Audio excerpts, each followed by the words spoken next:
Tonight on the south side of Chicago, one of the best stories in all of baseball takes center stage as the White Sox play host to the Cleveland Guardians. It is a pivotal three-game weekend set between these two teams, separated by just 3 games at the top of the American League Central Division. The White Sox, who have been the laughingstock of baseball for the last couple of years, on top of the division standings, but close and nipping at their heels behind them, the Cleveland Guardians. It is an enormous series this weekend on the south side, and it begins on a Friday night. And hello, one and all, I'm Matthew Owens, and welcome to the south side of Chicago. Thanks for having us in for the baseball. Indeed, this is perhaps the most consequential series of this weekend in Major League Baseball. The White Sox and the Guardians, this means a lot for these two teams. The White Sox have lost a combined 223 games over the last 2 seasons. Now, fast forward to this season, they're 59-55 at the top of the division. They are in the hunt for October. They're 34-31 on their home field. They welcome in the Cleveland Guardians, who at 57-58 are just 3 games back in the division race. Very important game, very important series. Of course, you've got Minnesota right there as well, that's tied with Cleveland for second in the Central Division, just 3 games back of the White Sox, who send out Noah Schultz to start here tonight. It has not been the best of seasons for Schultz. In 13 starts this season, an ERA of 5.82. It has been a struggle for the left-hander, but he's hoping to get something turned around here tonight. 23-year-old from Naperville, Illinois, just 3-8 on the season. Cleveland sends out this lineup, which leads off with Stephen Kwan. Chase DeLauter's had a terrific year. He's the DH that bats second. Jose Ramirez, who of course has been one of the most consistent players in baseball for about the last decade, bats third. Joe Adell, Angel Martinez, and Rhys Hoskins fills out the middle third. The latter third of Brian Rocchio, Austin Hedges, and Angel Hinao. And we get set to go with Noah Schultz dealing the first pitch into the inside corner for a strike to Stephen Kwan, and we are underway on a very comfortable Friday night on the south side of Chicago.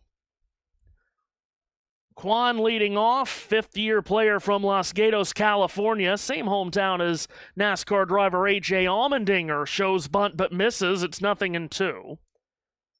Kwan hitting .260 on the season, former Oregon State Beaver. Leading off against Schultz, who's ahead 0-2. Here's the left-hander, kicks and deals. Breaking pitch misses up, and it's a ball and 2 strikes to Kwan.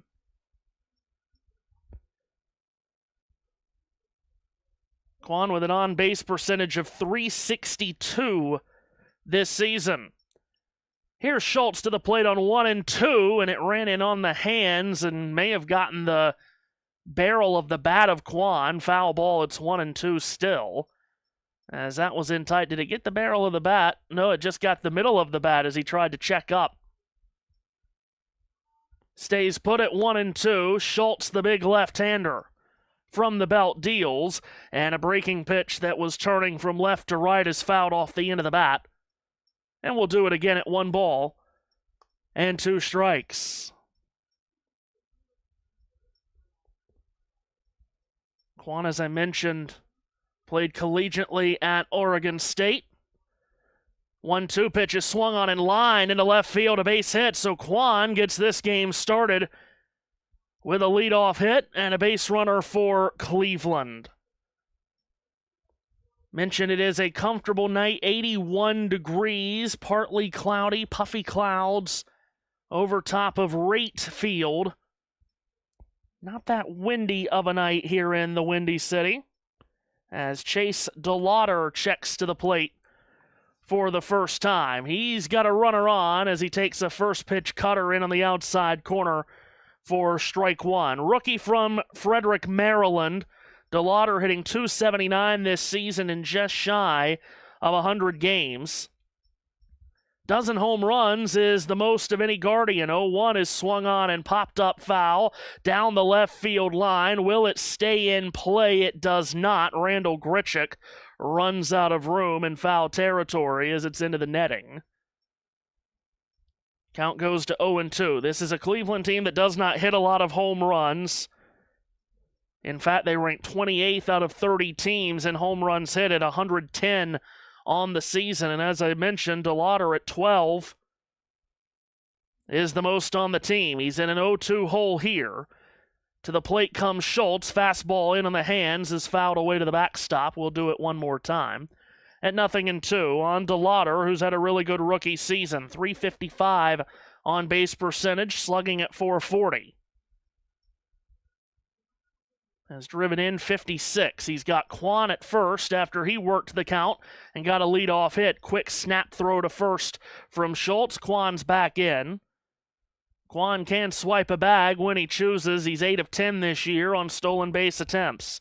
Schultz, as I mentioned, has not had a very consistent year. Would like to get off to a good start tonight. Here's the 0-2 pitch. Breaking ball swung on and missed. And DeLauder is down on strikes for out number 1. So 1 gone for Jose Ramirez. And as I mentioned earlier, one of the most consistent players in Major League Baseball, really, for the last decade plus. As another throw to first from Schultz. Kwan's back easily. Ramirez hitting .234 this season. Did not make the All-Star game this year. First time he was not an All-Star since 2020. First delivery to him is in for a strike. Cutter at 90. Lower half of the plate. For a called strike, it's 0-1 on the 6-time Silver Slugger, Jose Ramirez. 0-1 delivery from Schultz off the outside part of the plate, 1-1. He's finished top 5 in MVP voting 6 times in his career, has Ramirez, now in his 14th year in the league. Ball and a strike. Schultz from the stretch kicks and deals, and Ramirez swings and flares one foul to the right side. Austin Jones is the home plate umpire. Andy Fletcher is at first. Alex Tossi is at second. Corey Blazer at third. The umpiring crew for this Friday night game here at Rate Field in Chicago. 1-2 to Ramirez. Fastball elevated up out of the zone. 2-2.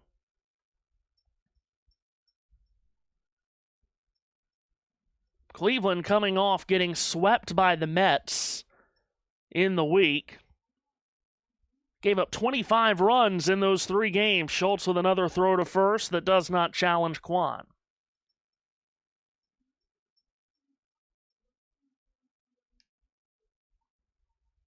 Two balls and 2 strikes. Ramirez, a .234 hitter on the season. Has driven in 35 runs. 2-2 pitch to him is high. Count runs full.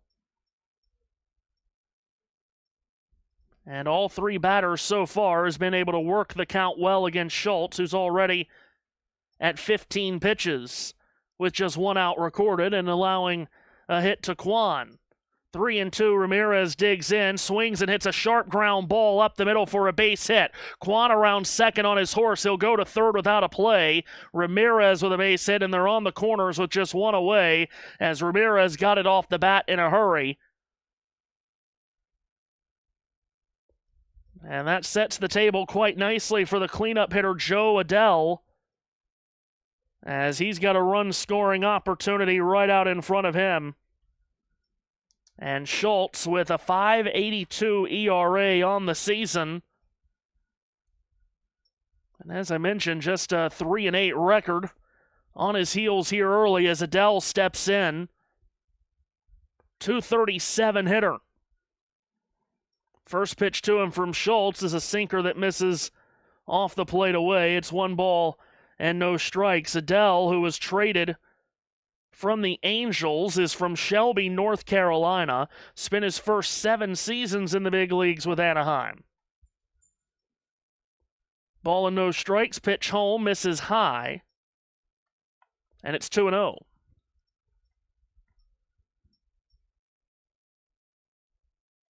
Of course, of all of the weekend series across Major League Baseball, as I mentioned, this is perhaps the most pivotal of them with how the standings stack up in the AL Central. Schultz home with a 2-0, swing and a miss from Adell on a pitch that was off the plate away, and it's 2-1 strike. Of course, you've got Atlanta and New York in a weekend series this year with a couple of teams towards the top of their respective divisions. Twins and Brewers is big as well. Here's a 2-1. Pitch is a called strike. The ball gets away into the backstop, but the catcher Caro will get to it to not allow Kwan to come home, but Ramirez does advance to second on the wild pitch. Well, no, this will be a passed ball, actually, as it hit the glove of Caro, the catcher, and he just dropped it. Count is 2-2. 2 in scoring position now for Adell. Schultz comes to the plate, and Adell gets hit. And he might be pretty shaken up. That's going to load the bases, as Adell takes a bruise for his team here. And this shaky start for Schultz continues as that ball cutting to the inside part of the plate got Adell just below the right wrist.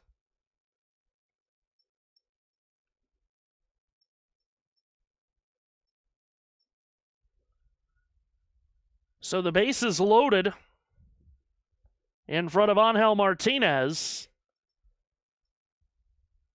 And the Guardians look to strike early for a team that just got swept by the Mets during the week, as I mentioned, and a White Sox team that played one of the craziest carnival-like games of the season last night in Boston, as they lost 12-11 in 13 innings, in a game in which Boston scored at least a run in each of the last 5 innings of the game.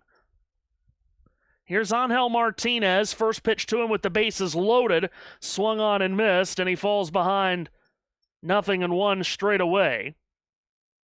Martinez is a .228 hitter on the season. 11 home runs, 36 RBIs for the third-year player from Santo Domingo, Dominican Republic. Here's an 0-1 and a swing and a line shot into left field. That is down to the wall for a base hit. Kwan is in to score from third. Here comes Ramirez. He'll score from second. And straight away, it's 2-0 Cleveland on a 2-run scoring base hit by Angel Martinez.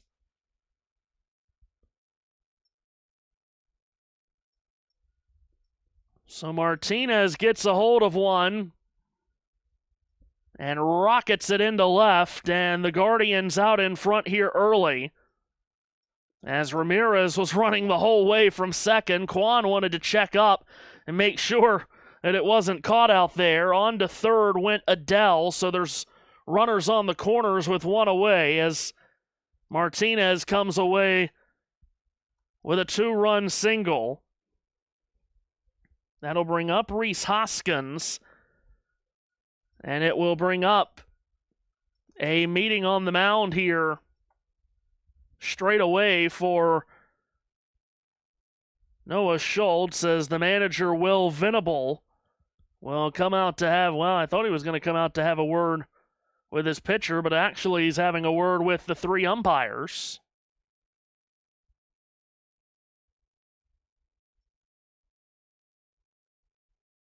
So not sure what Venable was discussing.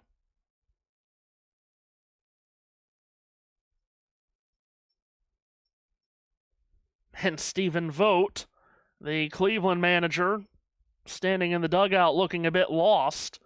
Got 2 very young managers. Might have a challenge here.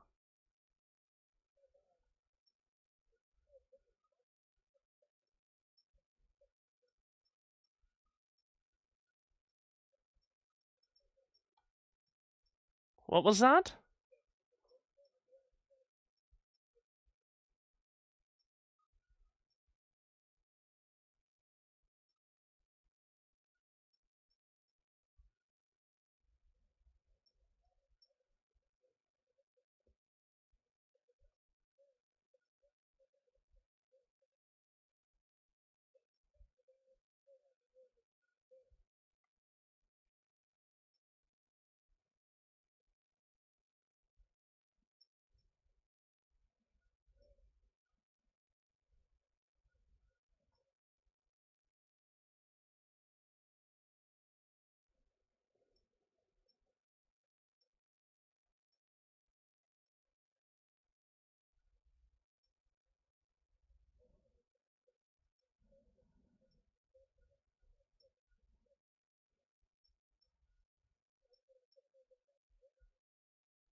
Well, this is extremely interesting. Was just trying to listen in here, and I'm not. I gotta be honest. I don't really fully understand what's going on. So Will Venable came out, and then an announcement was made by the crew chief umpire, and it sounded like Schultz has to pitch to this next batter, and then he's exiting the game. This is very strange here.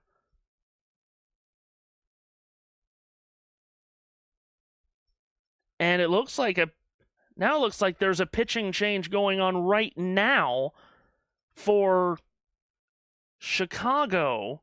So Noah Schultz, who has given up 2 runs on 3 hits while recording just 1 out here in the first inning, is being taken out of the game because apparently the White Sox made 2 official mound visits, and it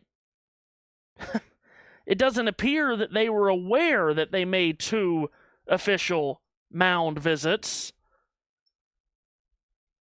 And now Schultz has come out of the game without facing Rhys Hoskins. So this is very strange indeed. I heard JT's voice in my ear. He is with us tonight. JT, hello. Hello. I believe the Red Sox in the other game have just had a 5-run inning. Wow. Yeah. I am attempting to keep marks on all 15 games.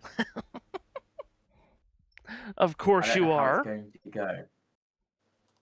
Well, what would you expect? Look, there's page 1 at the bottom of your screen. There is page 2 at the bottom of your screen. And there is page 3 at the bottom of your screen. And there is NASCAR. Wow. Hold on. Let me get us back on screen here so we can see all of this in all of its glory. Okay, ready? Here we go. There's page 1. There's page 2. There's page 3. And there's NASCAR. Wow. JT is just the best. There are 4 delayed games, as you can see. Wow. So David Sandlin has come into the game here for the White Sox to pitch, right-hander out of the bullpen, and his first pitch is in for a strike to Rhys Hoskins. What a strange situation we've just had here. Cleveland up 2-0. Sandlin deals an 0-1 to Hoskins, who swings and fouls it away. So with 2 official mound visits in the inning from Will Venable and the White Sox, they had to make a pitching change. Hoskins has runners on the corners and 1 away, and he swings and fouls a fastball from Sandlin to the backstop. So already it's been a very strange start to this game here tonight. You've got Adele at third. He was able to get aboard because he was hit by a pitch. And Angel Martinez at first, and the 0-2 pitch is an elevated fastball that Hoskins cuts and misses at.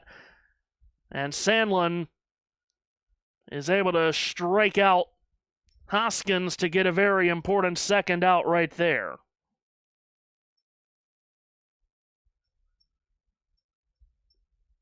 So 2 are gone, and that brings up Brian Rocchio,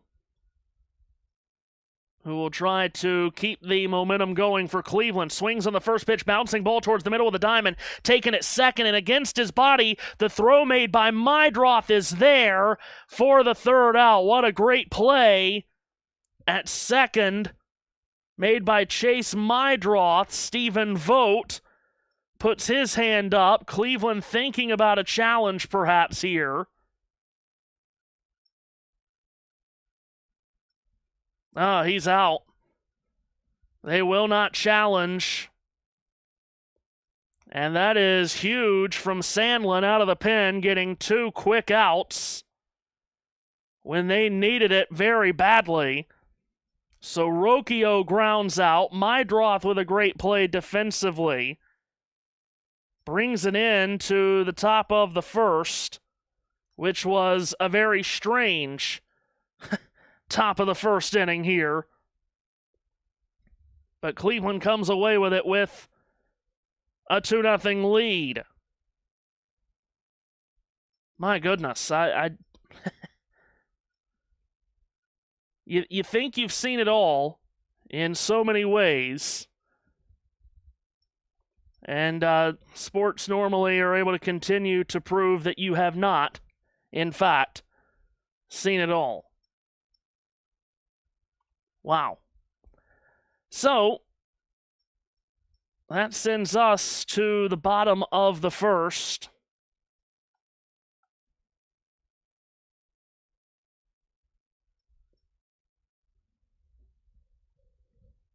And I think we're all still kind of scratching our heads a bit about what we just saw.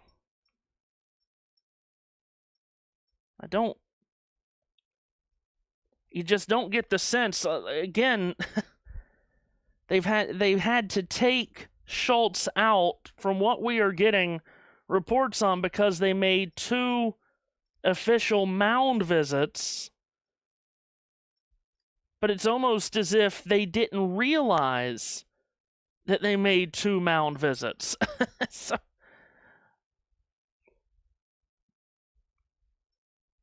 So anyway, we press on, as that was very strange. So anyway, White Sox will come to the plate for the first time. And Mydroth, who made that great defensive play to retire the side, will lead off against Parker Messick, who gets the start for Cleveland tonight.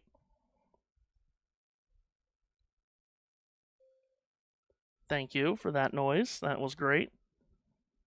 Things are acting very slowly around here tonight. That's, par for the course. So the left-hander Messick deals his first pitch to Mydroth, who swings and flares it foul. And we'll see what the White Sox have in response as they trail 2-0. Mydroth on 0-1, swings and lines it down the right field line. That drops fair for a base hit. It'll tumble into the corner, and Mydroth is around with a leadoff double. So Chase Mydroth, who made the great defensive play to end the last frame, now leads off the White Sox first with an extra base hit, a double into the right field corner. Matthew DMs if you haven't seen already. So Mydroth gets it started extremely well for Chicago.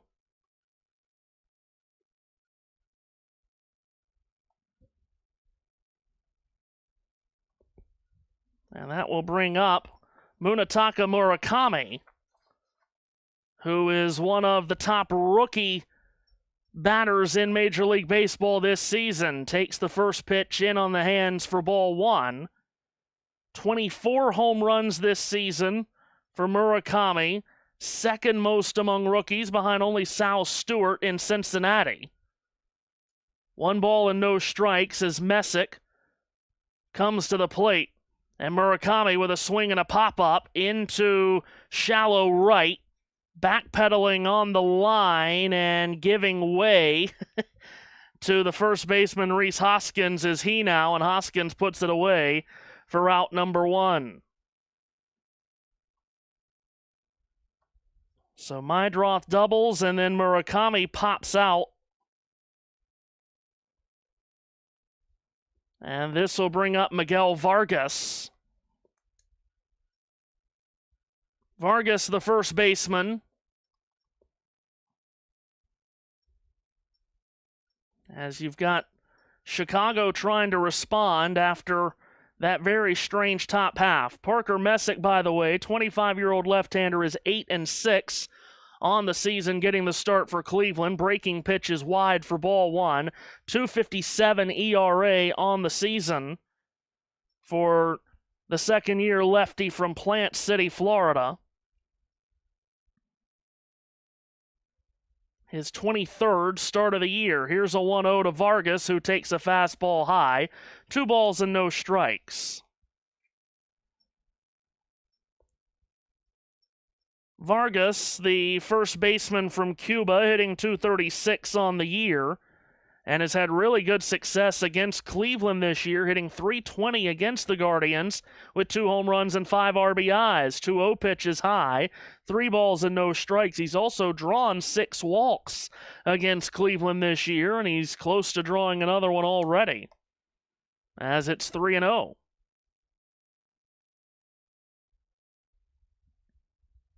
Messick digs his heels in, drops the shoulders, takes a look at second, now deals, and a fastball is swung on and missed by Vargas, who went down to a knee after he took a big swing at it. It's 3-1. He had a 3-0 green light. No doubt about that. 3 balls and a strike. Meidroth at second, Messick to the plate, and Vargas swings and fouls it straight back. So from 3-0, Messick gets it to 3-2.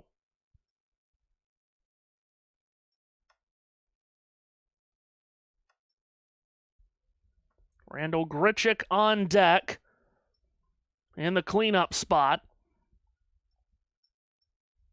as Messick from the stretch comes home. Vargas takes a called strike 3 on the lower inside corner. It looks like we'll have our first ABS challenge of the night here, as Vargas wants to challenge the placement of that pitch. Looked like it was right in the corner, and it is. So Vargas, who was ahead 3-0 in the count, ends up striking out and wasting a White Sox challenge. Meidroth stays put at second, and Randall Grichuk will come to the plate with 2 away in the inning.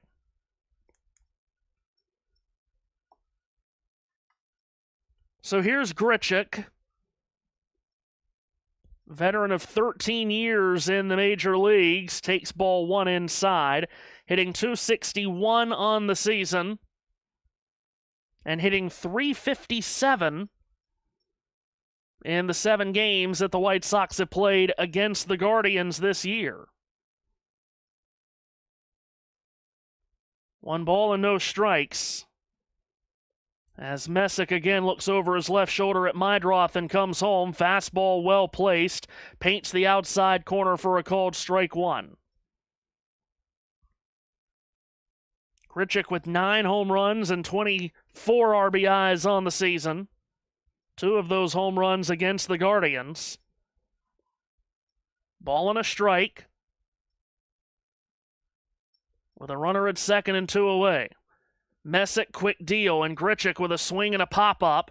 Right side, just drifting into foul territory. Rhys Hoskins, wide of the line, makes the catch, and good job by Messick getting around the leadoff double, as he then retires Murakami, Vargas, and Grichuk. A very dangerous trio, 3 straight. And that puts an end to the first frame here on the south side, with Cleveland leading the White Sox 2-0.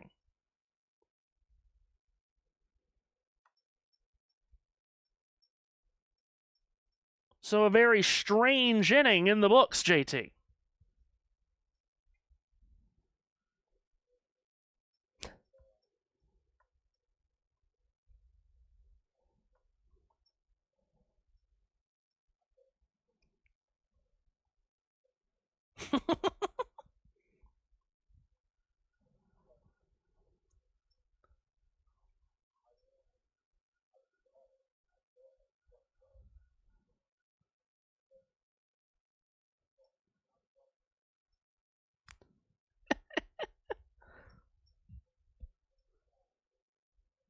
And, well, guess I need to track another game because guess what? You should look at the baseline in the 4th slot. I'm going to press this button. They've just started another game. On time, believe it or not, Matthew. They didn't abort the start and turn the lights back on and go around for another lap. Anyway.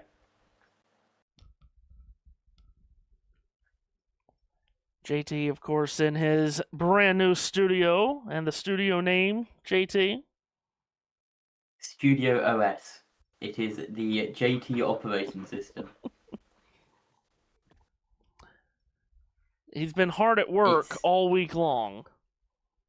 I have got not 1, not 2, not 3, not 4, not 5, not 6, but 7 power cables in my drawer. Because all of the power cables that came with the new monitors were too short to put them in my cable management system. So basically what I've had to do is just plug them all in and not put them through the HDMI and cable management system paired with the HDMI. So they are just all dangling down the back. But yeah, cable management comes tomorrow. Today, because time zones exist. Well, yes. Called strike to begin the second inning is David Sandlin. Again, out of the bullpen very early in this game for Chicago. Starts the CHSN, never heard of them. Second with a strike to the Cleveland catcher Austin Hedges. A 1 pitch is swung on, and a bouncing ball down the third base line is fair. Taken by Colson Montgomery at third, thrown across the diamond for out number 1. And Hedges is a ground out victim quickly to start the second. 2-0 lead for Cleveland, as they got to Noah Schultz very quickly to start the night.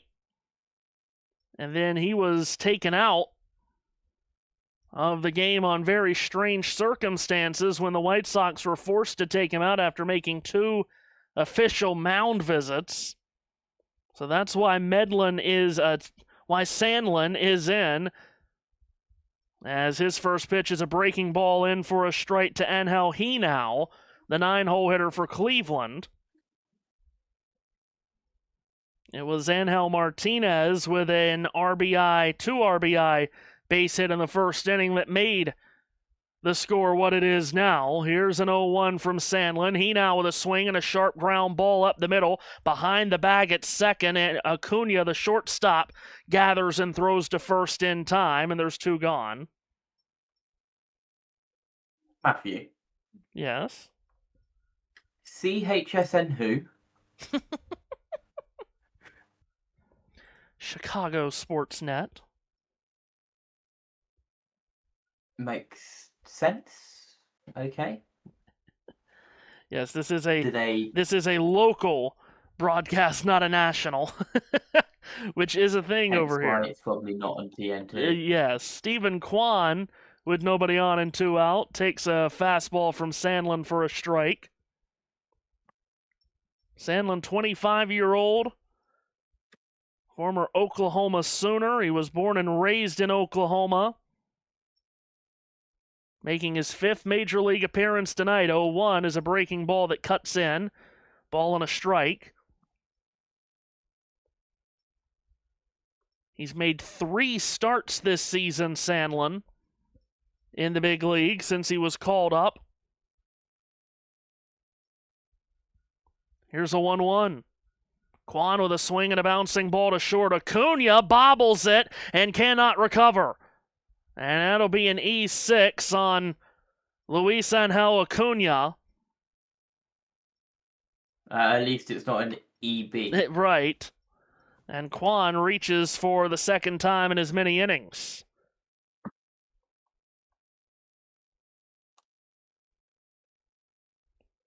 So a bobble from Acuna at short extends the inning for Chase DeLauter.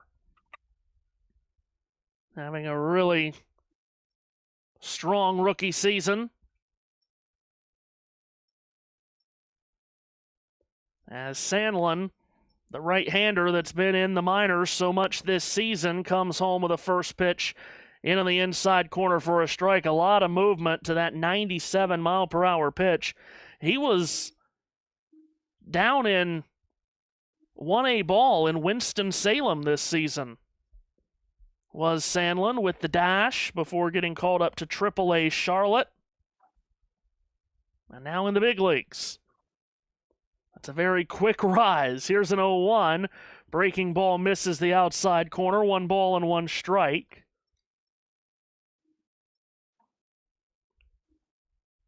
And they knew straight away from seeing him in Winston-Salem that he might get called up a couple of times this year, because he wasn't with the dash for very long before he was called up to Charlotte. Here's a 1-1 offering. Breaking ball down low, swung on and bounced down the first base line. Backhanded at first by Vargas. He'll take it to the bag himself and secure out number 3. So, well done by Sandlin. Would have had him 1-2-3, except for the error from Acuna. Gets us to the bottom of the second, 2-0 lead for Cleveland. Wow, right now they are scoring that a hit by Kwan. I'm not fully sure that'll hold up as a hit, but right now it is being scored as a hit by Kwan rather than an error. Not in my book.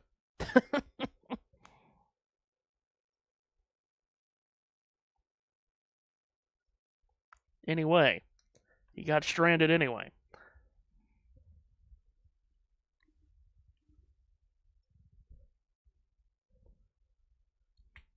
So what's all the games that you're watching behind the scenes, JT?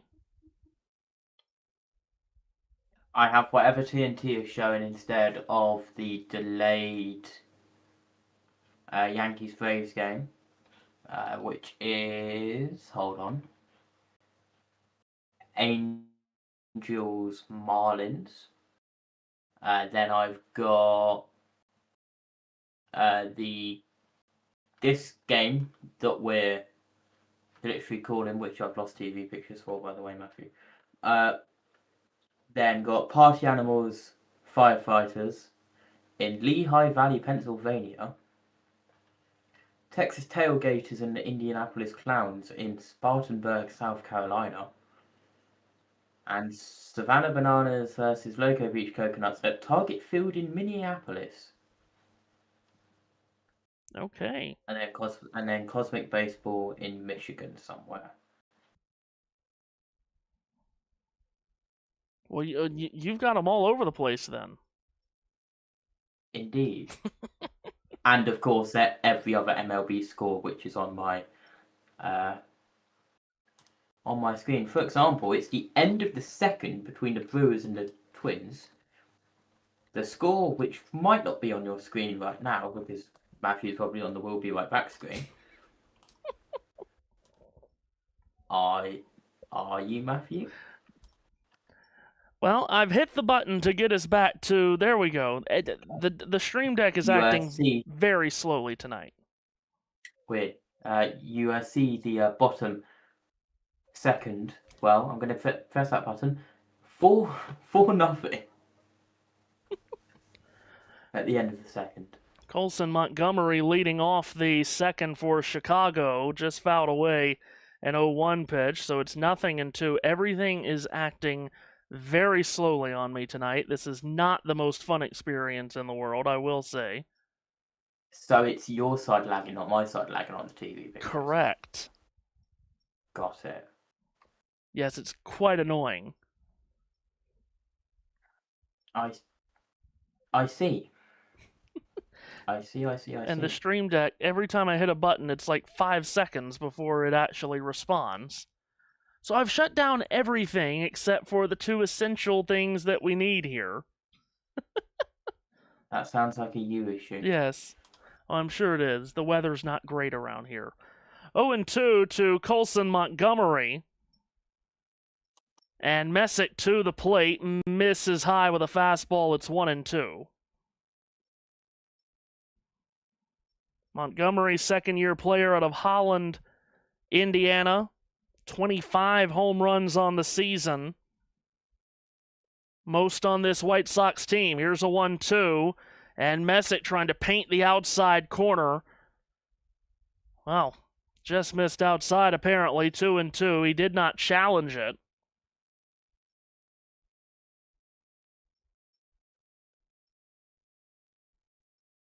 Two balls and two strikes to Montgomery. Messick kicks and deals, and Montgomery fouls it straight back. Messick had a good first inning, allowed a leadoff double to Chase Meidroth, and then retired a very tough trio, Murakami, Vargas, and Grichuk, in order after giving up the double.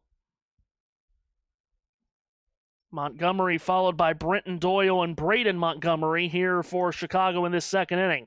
2-2 from Messick is swung on. The bat shatters on Montgomery as it's a pop foul behind the plate. Quick reactions from the catcher Hedges, who gets back behind the plate to make the catch for out number one, and the bat shattered in the hands of Colson Montgomery. And now are we going to see a funeral for the bat, or are we just going to play on? Because if it was Banana Ball, I know what we would be getting. Anyway.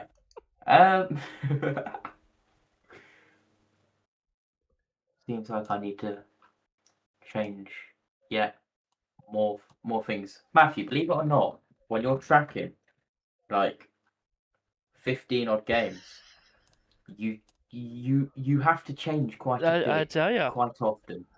Brenton Doyle takes a strike as he bats for the first time tonight. Fourth-year player out of Warrenton, Virginia. Messick's 0-1 is up and away. Ball and a strike to Doyle, hitting .221 on the season. This just his fourth game with the White Sox. Played 45 games in the first part of the season with Colorado. 1-1, Messick kicks and deals. Misses high at 95. 2 balls and a strike to Doyle.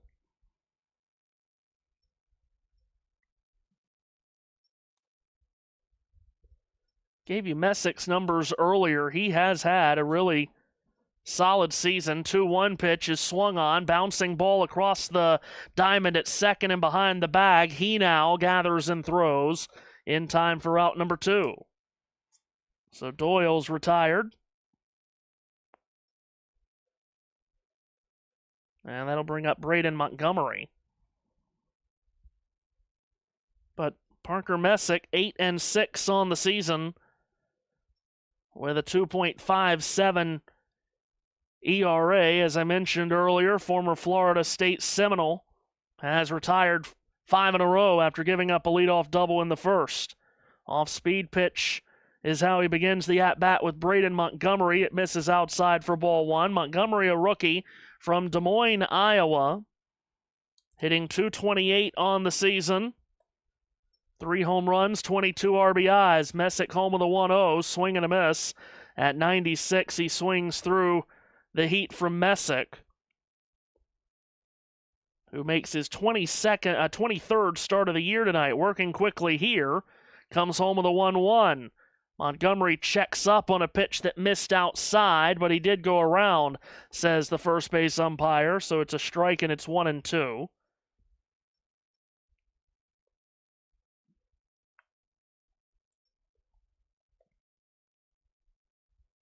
Ball and 2 strikes, by the way, for Messick. What was that?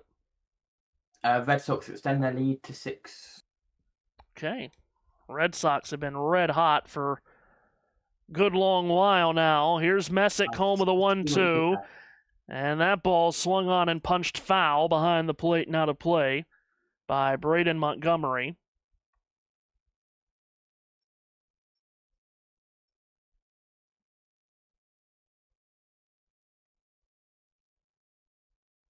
Messick's last start was last Saturday against Arizona.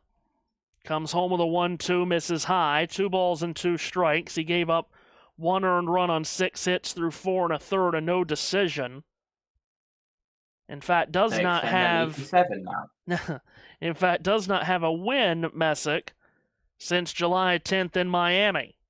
2 balls and 2 strikes. Messick to the plate. Montgomery with a swing and a fly ball out to deep center field that takes Kwan back to the track at the wall. It is gone.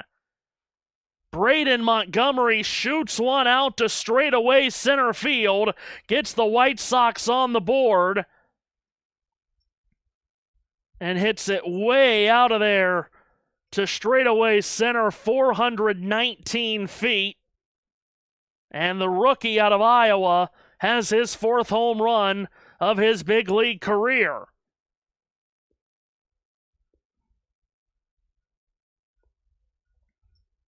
Boy, he struck the ball, and it went to straightaway center, as I mentioned, and you thought eventually it'll run out of steam, but that ball just kept carrying and carrying. And brings up Edgar Caro, swings on a first pitch fastball, bounced to short. Rocchio with a throw to first in time to retire the side. But a 2-out solo home run from Braden Montgomery gets the White Sox on the board. The rookie makes it 2-1 after 2 here on the south side.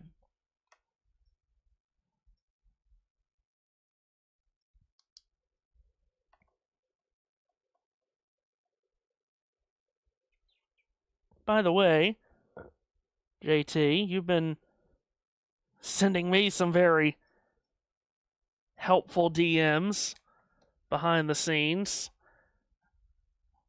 I am going to send you a few here. So feel free to waffle about here as I send those to you.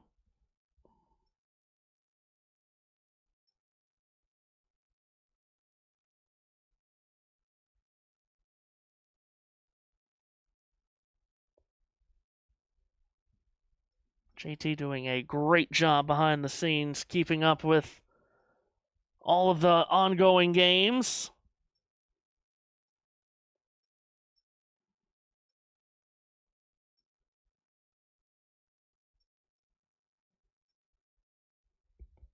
Of course, big weekend in Major League Baseball. We've got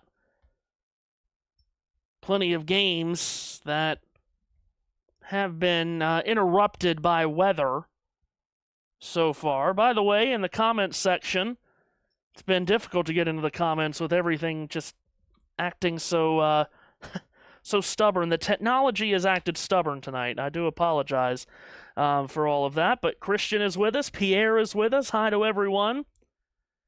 2 good friends, Christian and Pierre. And hi to everyone joining us on this Friday night.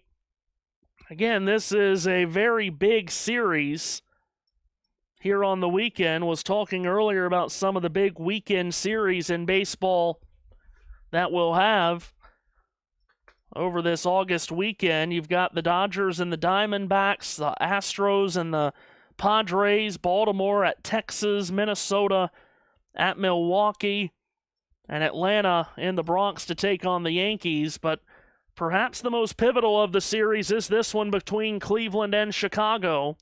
Just 3 games separating these two at the top of the AL Central, and also Minnesota in there as well. Also 3 games back of the division-leading White Sox. As Sandlin remains in and starts the 3rd inning by throwing a strike past Jose Ramirez. Again, a very strange start to this game for the White Sox.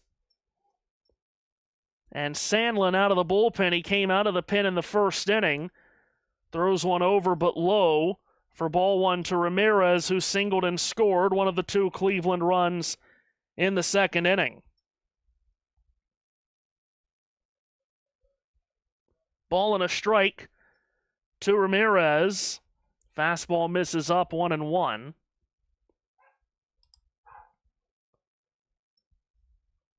Ramirez, a 7-time All-Star. Mentioned earlier, did not make the All-Star game this year. First time that he failed to make the All-Star game since 2020. Swings and lifts one out to left field. Dipping quickly. It holds up just long enough for Grichuk to come in and make the catch for out number 1.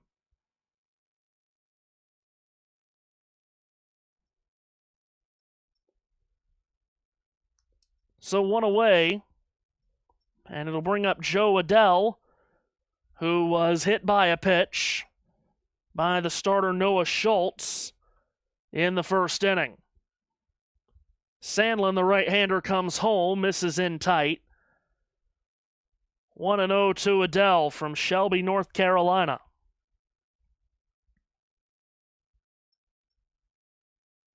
Look at all those scores on the bottom of your screen. JT keeping up with every single one of them. Adell takes a strike on a breaking pitch that slid in nicely.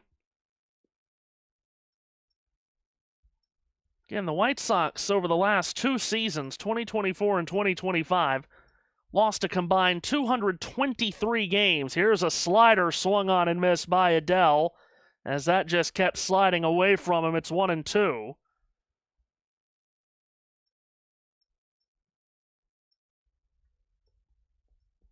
Here they are leading the division into August. 1-2 is swung on and missed, and Adell has gone on strikes, and Sandlin has really come in and steadied the waters for Chicago when they really needed him to. We'll bring up Angel Martinez, who did the damage in that first inning for Cleveland. There is a very staticky sounding JT. Oh. There you go. Much better. Here's the first pitch to Martinez. Breaking ball in for a strike.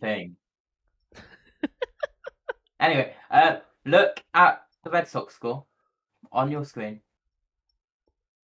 Wow. 8-0 up on...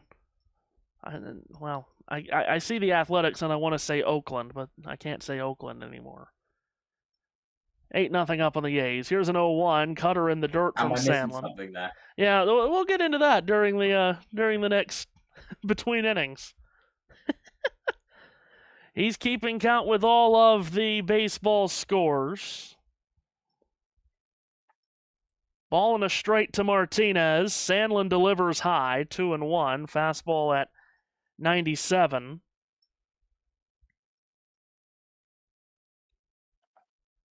Am I making stuff up, or is there a rule about getting 15 runs difference? Well, not here. Here's a 2-1. Okay. Foul to the backstop, 2-2.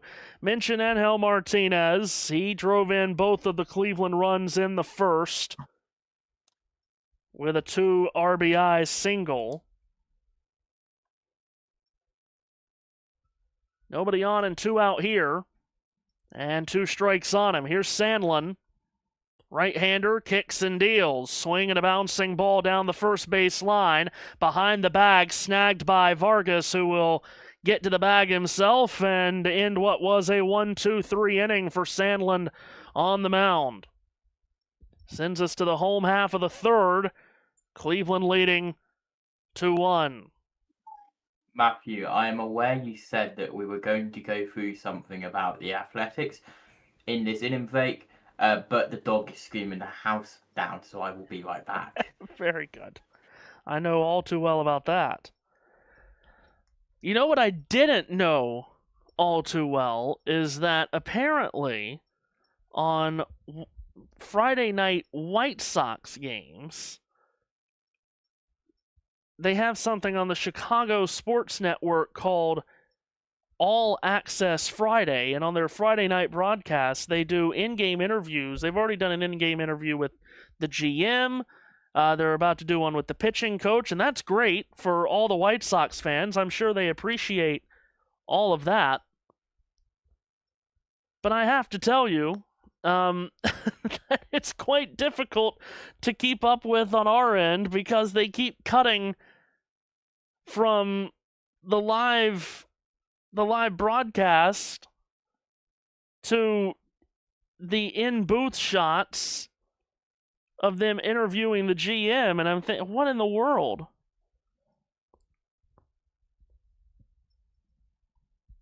So, yeah.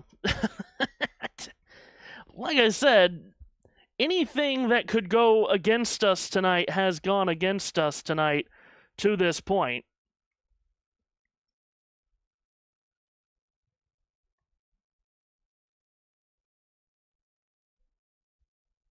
And I am actively trying to fix said thing, if at all possible here. But nothing is really working tonight for us, technically speaking. So that's just great. Anyway, again, we try to press on.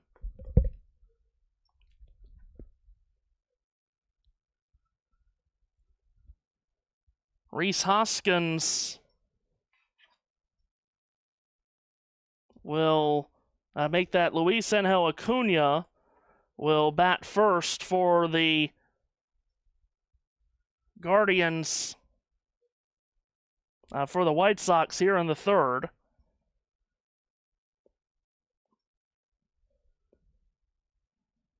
I do apologize, as just all hell has started to break loose here with the TV feed. Good gracious. What a mess. I mean, what a mess. Do bear with us. I do apologize. This has not been the most smoothest of nights, we'll say.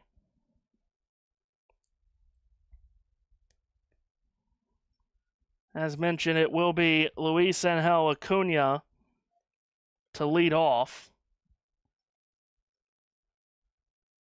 All I was attempting to do was attempting to switch the feeds from the Chicago feed to the Cleveland feed, because as I mentioned, the Chicago feed doing their All Access Friday night is not the most friendly for us on this end. And that has apparently that's just too much to ask. But finally, here's ball one to Acuna from Messick, who has had a solid first two innings despite giving up the home run to Braden Montgomery. Slider misses inside to Acuna. It's 2-0. And now the 2-0 delivery from Messick is in the dirt. 3 balls and no strikes. And now again, here is the reporter on the White Sox broadcast talking to their pitching coach. Why are we cutting away from the game to show her interviewing the pitching coach when we could just hear the interview? Here's a strike from Messick. It's 3-1. I did not realize that I was going to start. Anyway, here's a 3-1, swung on and fouled away. It's 3-2. Wait, did they actually miss a pitch just to go to that interview? Yes, and why do we have to see, if they're going full screen or a small box, why do we have to see the interview take place if the people that are watching the broadcast can just hear the interview? Anyway, Messick on 3-2 to Acuna, who swings and flies one out to right field, deep for Adele at the base of the wall. He reaches up and makes the catch as Acuna put it way out there to right. But Adele brings it in for out number 1, a loud first out. By the way, Matthew, the Brewers at the Twins. Twins have come back from a 4-0 deficit, now 4-3 in the top of the fourth. Wow. It's a big one there. Brewers with the best record in baseball, and Minnesota, who is in this AL Central race with the White Sox and the Guardians. Here's Chase Mydroth back to the plate for the second time. Fastball misses in from Messick for ball 1. Mydroth led off the White Sox first with a line drive double down the right field line and then was stranded right there at second. 1-0 from Messick. Fastball up in the zone is in for a strike at 96.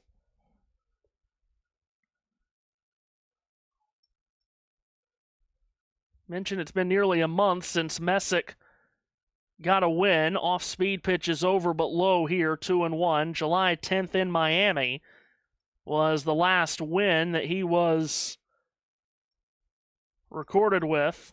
Here's a 2-1 and a cut and a miss by Mydroth on a fastball on the inside edge. 2-2.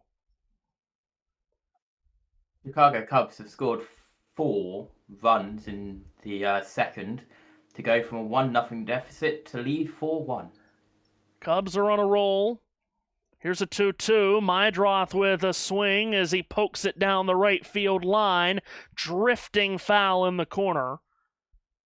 And it just hits the foul netting. It stays at 2-2.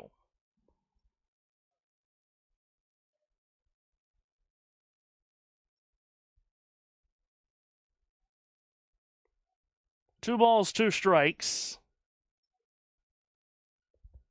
And Messick to the plate with a breaking ball that Mydroth swings and bounces to the right of the mound. Messick off the bump, jumps to it, throws to first in time for out number 2, and a good athletic play off the mound from Messick.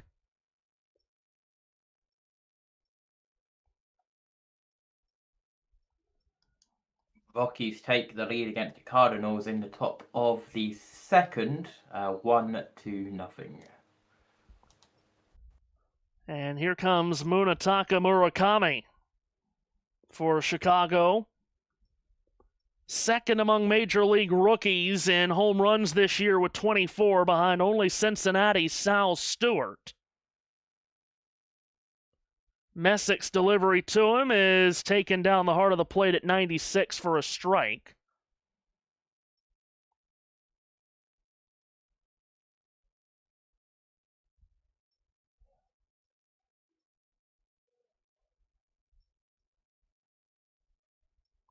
No balls and a strike. Messick delivers. Off-speed pitch in the dirt. I'm frantically sending JT as many messages as I can here on multiple different things. Because, good Lord, things are... There are so many things that's driving me crazy tonight. Nobody on and 2 out for Murakami. 1-1 from Messick is swung on and missed. Sinker up in the zone, and Murakami took a big swing at it. He got off to such a hot start, did Murakami. Has started to level off a bit, as one would maybe expect. Here's a 1-2, and a swing and a miss on a changeup on the inside edge. So Messick goes through the White Sox there, 1-2-3, puts an end to the third. Still 2-1 Cleveland, as we'll head to the fourth. 3 out of the 4 games which were delayed now back underway. Phillies Blue Jays top on the first scoreless. Top of the fifth between the Pirates and Mets. Mets lead 6-0. And then the Nationals and the Reds in the top of the fourth, 3 apiece. That has now been updated on the bottom, as you can see. Which you can't probably see because Matthew's on the Be Right Back. Anyway.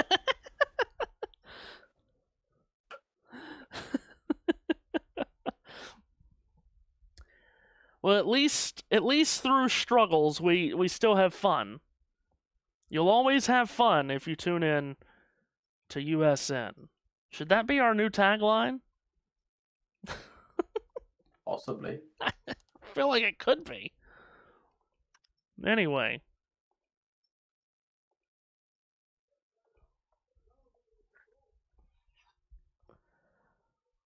So the Guardians will come to the plate to begin this fourth inning with a 2-1 lead, and Rhys Hoskins will lead off. Matthew, I'm in, by the way. Oh, beautiful scenes. Good Lord. Hoskins takes a first pitch strike from Sandlin as we begin the fourth, and Chicago Sports Network begins yet another in-game interview. Brooke Fletcher now interviewing the manager, Will Venable, and we have to go full screen to the interview, which is great. Here's an 0-1 that skied down the right field line and drops foul out of play from Hoskins, who struck out in the first.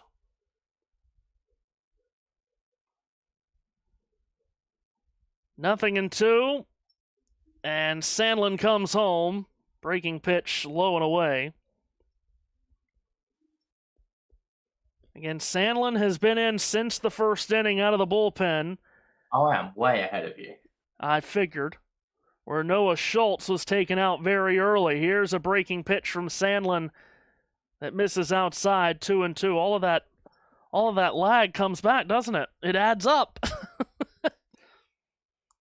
I've got 2 outs. 2-2. In the bottom of the 4th, Jesus. Sandlin misses high, count runs full. Rhys Hoskins, the former Philly, as Sandlin on 3-2 comes home, and Hoskins swings and misses and strikes out for a second time tonight.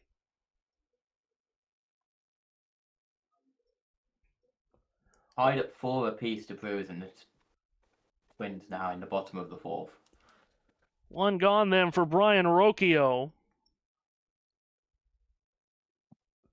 JT now has power to see many more baseball games.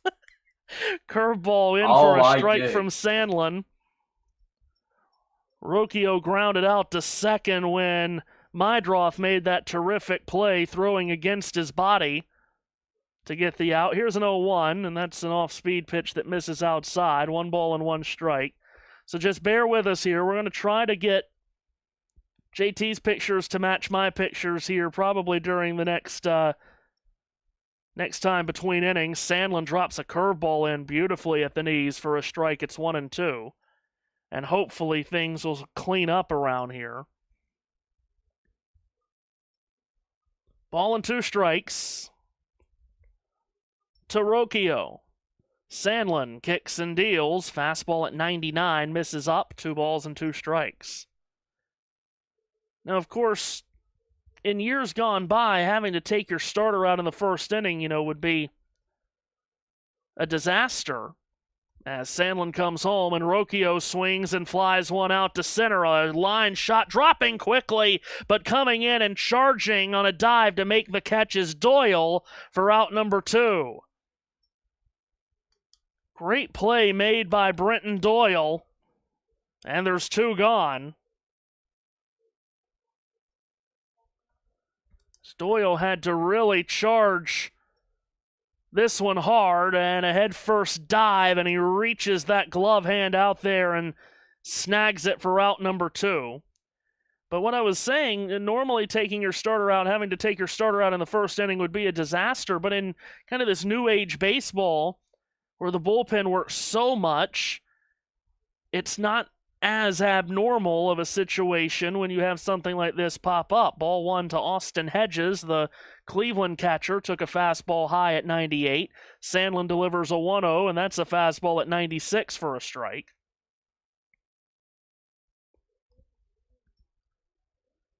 One and one as we play here in the top of the 4th. A 2-1 lead for Cleveland with 2 runs in the first. Sandlin comes home, and again, that cutter that moves a lot from side to side at nearly 90 miles an hour misses outside. 2 balls and a strike. Sandlin comes set and delivers. Off the end of the bat, Hedges swings and fouls it out of play. 2-2. Noah Schultz, the Chicago starter, only recorded 1 out before he came out of the game on very strange circumstances when the White Sox made 2 mound visits. 2-2 is high, and the count runs full on the 8-hole hitter Austin Hedges with Angel Hinao on deck.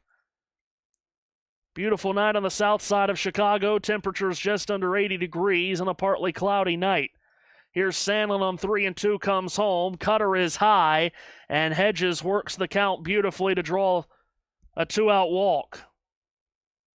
First base runner since the first inning for Cleveland. Beg your pardon, first base runner since Kwan reached on an error in the second, which I think they've still scored that as a hit, which is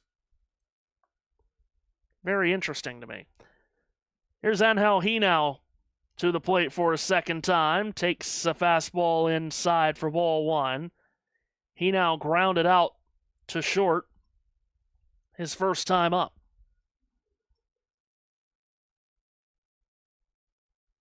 One on, two out. And Sandlin on 1-0 comes home. He now takes high, 2 balls and no strikes.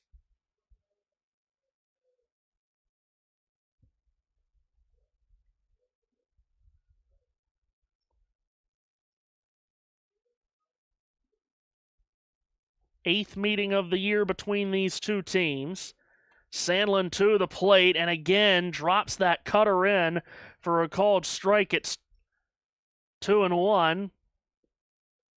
White Sox have won 4 of the prior 7 against the Guardians this year, but Cleveland got back-to-back walk-off wins against Chicago on July 2nd and 3rd. Here's a 2-1. Swing and a bouncing ball to second, ranging to his left. Mydroth on the edge of the grass makes the throw to first in time, and that will put away the Guardians in the 4th. We are synced, Matthew. Good defensive play by Rocchio, or by Doyle on the Rocchio at bat. That's very good news, JT. Thank you.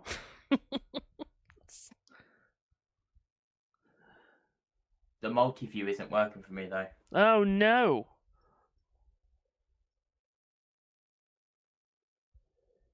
So if you're just joining us, Cleveland welcome to the chaos. Yeah, welcome to the chaos. That should be our tagline, let's be honest. I mean, good God. If you're just joining us, 2 runs in the first for Cleveland off of the Chicago starter Noah Schultz, who then exited in the first inning. Parker Messick for Cleveland has pitched well, but did give up a solo home run in the second to Braden Montgomery, who shot it out 419 feet to straightaway center. And that's how we have arrived at a 2-1 score as we go to the bottom of the 4th. And hopefully, knocking on wood, we are done with the craziness of the night. And now I will start sending JT DMs behind the scenes that I was initially going to send him. Thank you.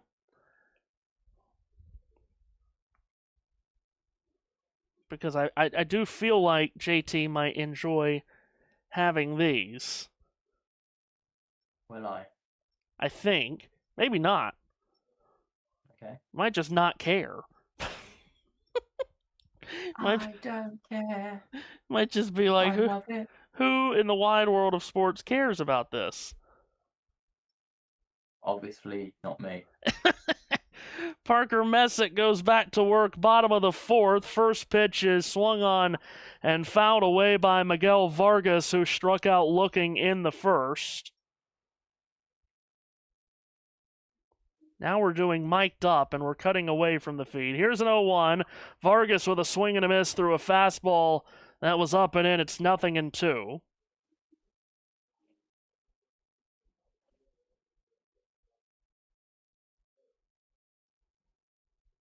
JT's about to get this long line of team acronyms. 0-2. Messick to the plate. Vargas golfs at a breaking pitch and fouls it down the first base line on a high pop-up and out to his left on the track. Rhys Hoskins reaches up and makes the catch for out number 1, and Vargas is retired. A mechanical accident engine. Thank you, JT. That's all right. Here's Randall Grichuk. And the first pitch to him from Messick is hacked at and fouled.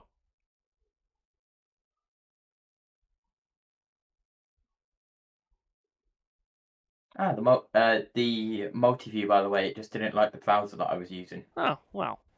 0-1, change up, swung on and missed, 0-2. Grichuk popped out in his first at-bat. Nobody on and 1 away. Messick kicks and fires, and Grichuk with a swing and a miss on a pitch way out of the zone that he didn't have a chance of hitting with a 2x4. And he goes down on strikes. There's 2 away. Sensational. That'll bring up Colson Montgomery. My goodness, as we've already talked about, there's a lot of teams playing. Wow.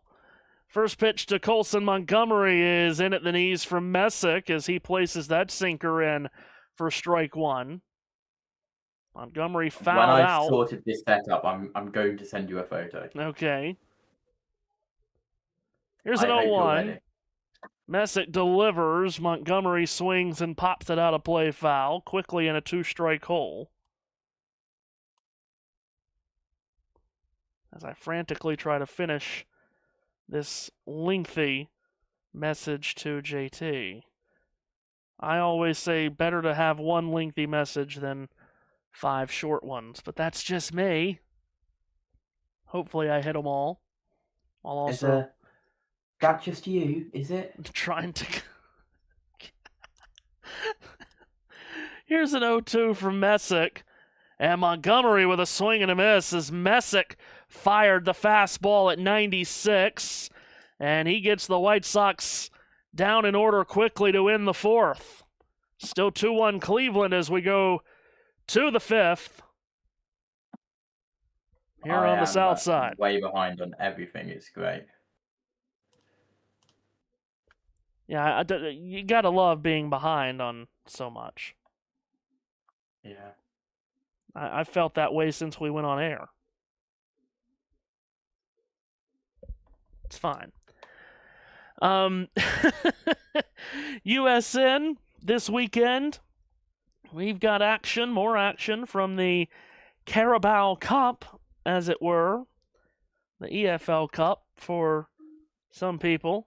Earlier today from that event, we had Wolves in Port Vale. Tomorrow morning at 10 a.m. Eastern Time, we'll have West Ham and Portsmouth. And Sunday at 11, Mansfield takes on Sheffield United. Anytime I see Mansfield, I think of the old Mansfield racetrack up in Ohio. Put on a great race. Donnie Leah winning there one time. Great truck race. Anyway, getting back on the tracks. We've got WNBA action tomorrow at 1 p.m.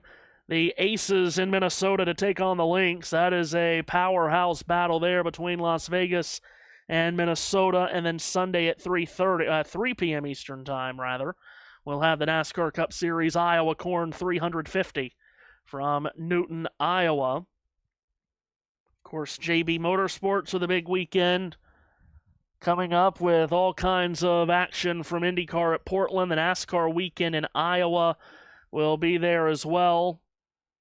We'll have the O'Reilly Auto Parts Series race from Iowa tomorrow. Keep an eye on that broadcast. As Stephen Kwan leads off the Cleveland 5th with Sandlin still on the mound, and he deals a first pitch strike at the knees.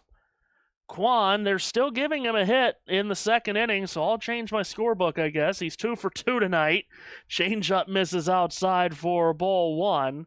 I feel like that's being generous to Kwan, giving him the hit there. Ball and a straight pitch, swung on, bouncing ball to first, behind the bag. Vargas has it, and he'll take it to the bag for out number 1. Is that in the order that they are on baseline, or is that just in a random order? That's just in that is the order that I've found on the MLB app. Oh my god. I'm going to have to work them all out, Matthew. Oh no, here's Chase DeLauder. And he swings on the first pitch and flares it the opposite way, and that'll drop into left field, a base hit. DeLauder, who was 0 for 2 tonight, gets on base for the first time. That's Cleveland's first hit since the first inning. And in fact, I keep saying first hit, but they gave Kwan credit for a hit in the second. So really, this is their second hit off of Sandlin. I still don't know how they've ruled that a hit by Kwan in the second, but anyway, they have. Here's Jose Ramirez. 1 on, 1 out. First pitch to him is high.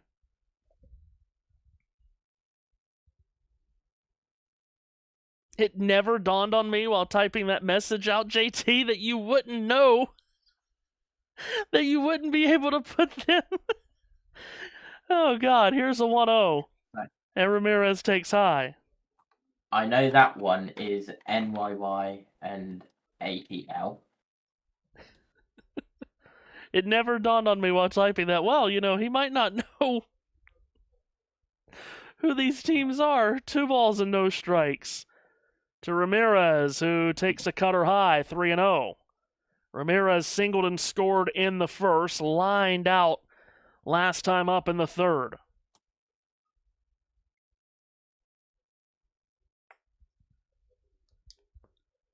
See if he has a 3-0 green light here. Sandlin delivers, and Ramirez does have a green light. Fouls it out of play. TB seems obvious, but it's not to me. TB would be the Tampa Bay Rays. I can't find them. Oh, they're there. 3-1. And Sandlin to the plate, misses high with a breaking pitch, and Ramirez draws a walk, and there's 2 on base in front of Joe Adell. It makes sense that the Mariners are C. Yes. SEA. Yes. Nice. Seattle Mariners. Okay. See, we do have to remember, everybody, that JT has been... We started this path of JT Learns American Sports many months ago, and we are closing up on a calendar year, but our lack of baseball, we're still getting him in on the baseball. Ooh, here's Adell getting hit. Sandlin's first pitch to Joe Adell hits, and that's the second time Adell has been hit by a pitch tonight. He was in the first inning as well. The bases are loaded. Yeah. Bases loaded with 1 out. I would like some loaded bases with my burger, please. Why have loaded fries when you can have loaded bases? Well, anyway, indeed. I know exactly what we're going to do in the mid-fifth. So they're loaded up for Angel Martinez, who takes a hack on the first pitch and blasted out to right, back at the wall. This is a grand slam. On the first pitch that he sees, Angel Martinez rifles 1 out. He had a 2-run base hit in the first. He's just brought in 4 more with a cracking grand slam to right, and Cleveland is ahead 6-1.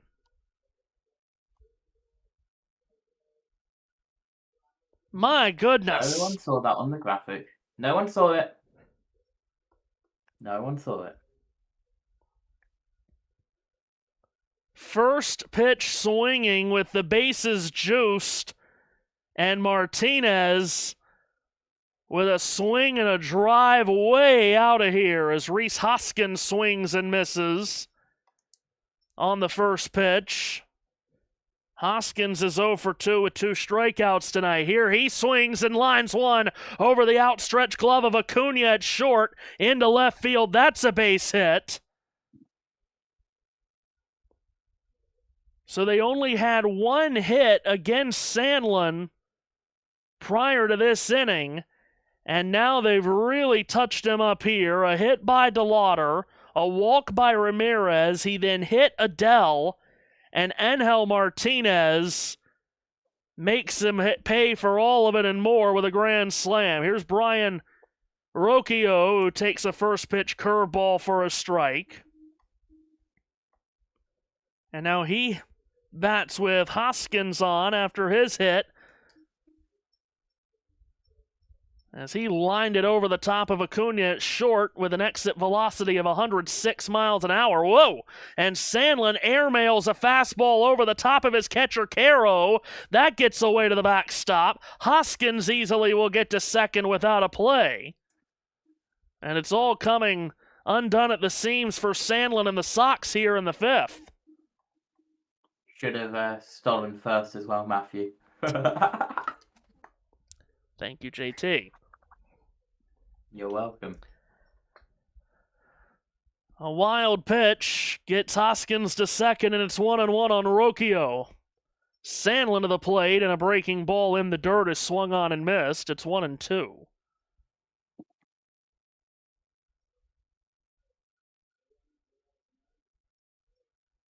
It's been a mess for Chicago. The first inning was a mess for them, and now it is here in the fifth.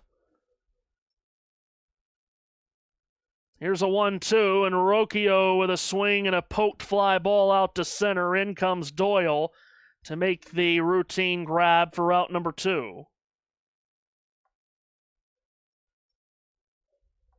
And that'll bring up Austin Hedges for a third time. He's 0 for 1 with a walk in the fourth.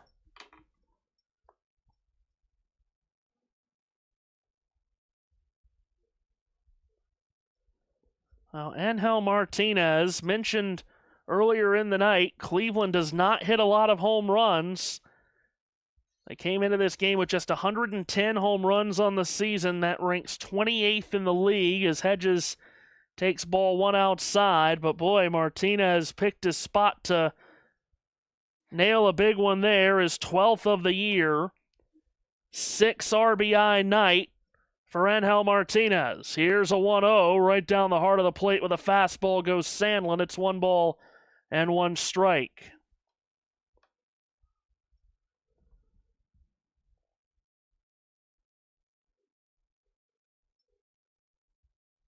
Sandlin with a runner at second. That's Hoskins. Here's the 1-1, and here's a swing and a line drive towards the gap in left center. That's down for a base hit. Hoskins is around third. He'll score without a throw, and it becomes a 5-run fifth inning for Cleveland. They're up 7-1 as Hedges drives in Hoskins with a run-scoring single.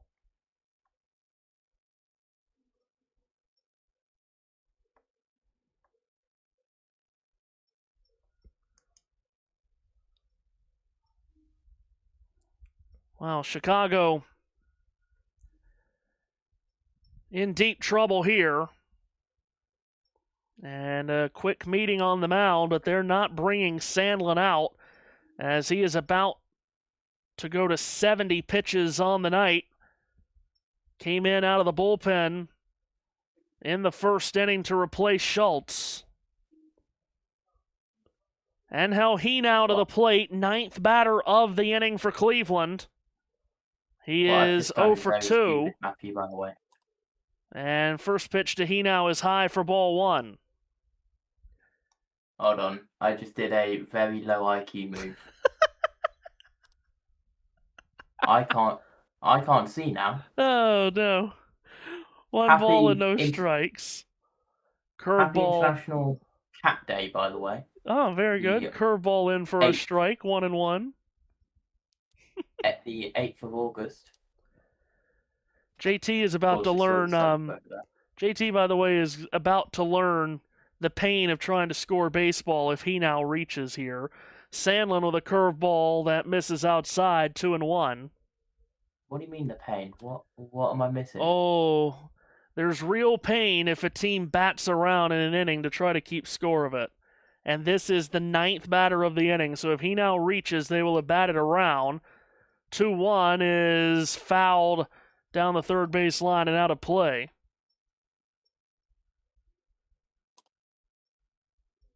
Am I missing something here, Matthew?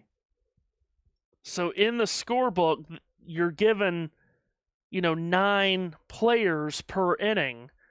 But if the player that batted first in the inning bats again, that goes into the other inning of the scorebook, and then it becomes a mess. 2-2 is in the dirt from Sandlin, 3 balls and 2 strikes. So let's just say that this broadcaster is hoping that he now does not get on base here, and it's 3-2. So with my luck, Sandlin will probably walk him here, and then it'll be an absolute mess in this book. Here's the 3-2, and it's fouled away. And the at-bat will continue. Am I where you are? No, you're actually quite close.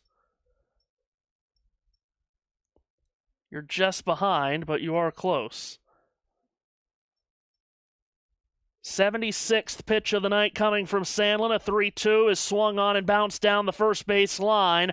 Vargas has it. He'll go to the bag himself to get out number 3. But it comes apart for the White Sox in the 5th as Cleveland scores 5-4 off of a grand slam from Angel Martinez.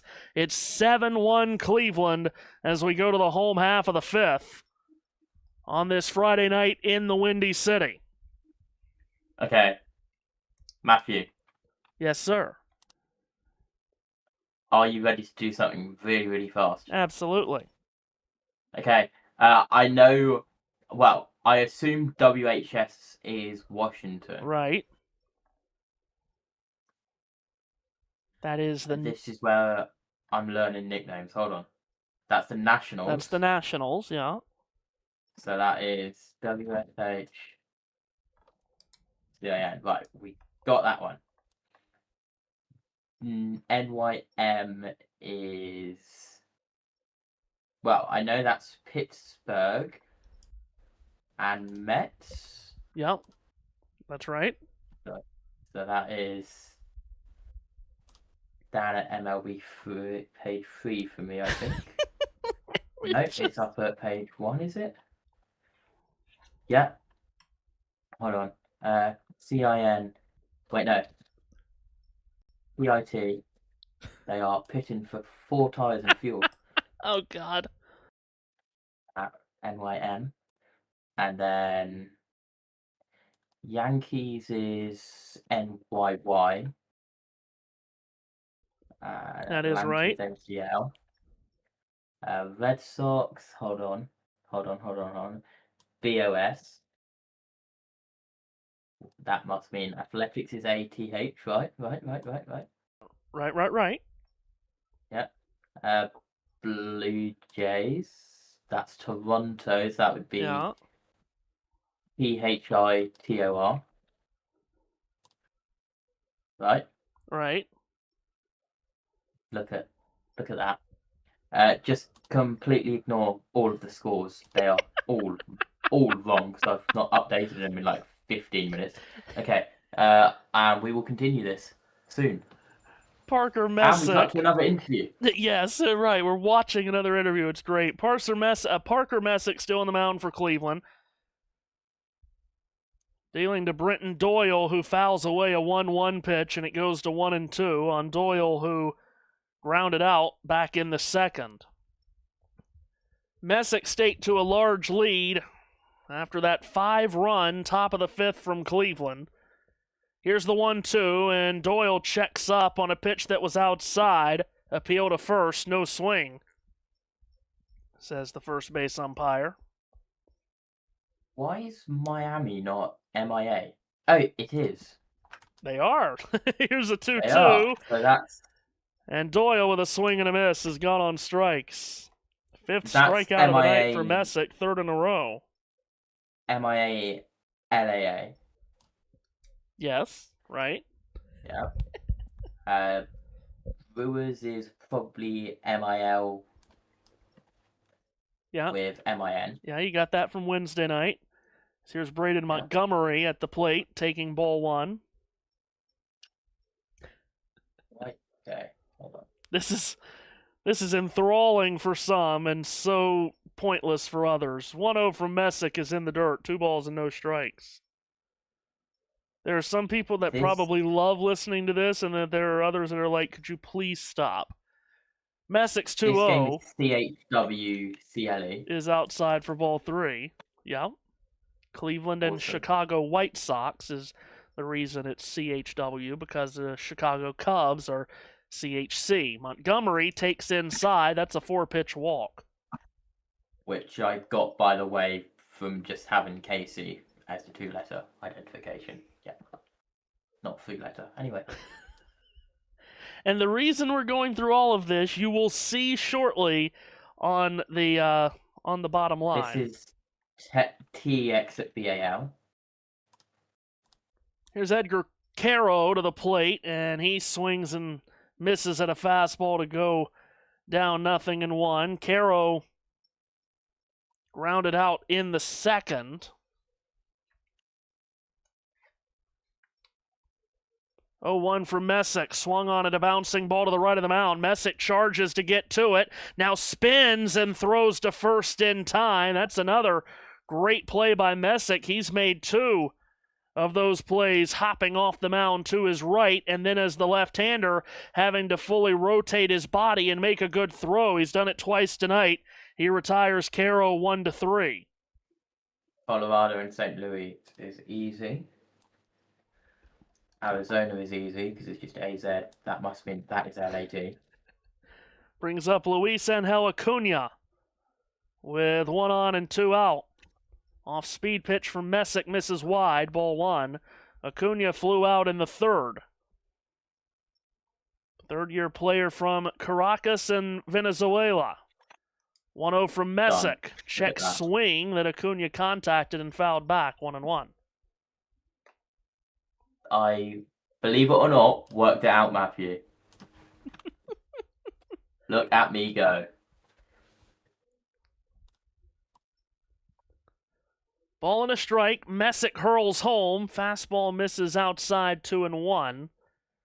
Now you will see the fruits of this labor here in just a moment on your bottom line. I'm updating all of the scores now. So yes. 2-1. Messick's 70th pitch of the night is an elevated fastball that Acuna fouls back. 2 balls and 2 strikes.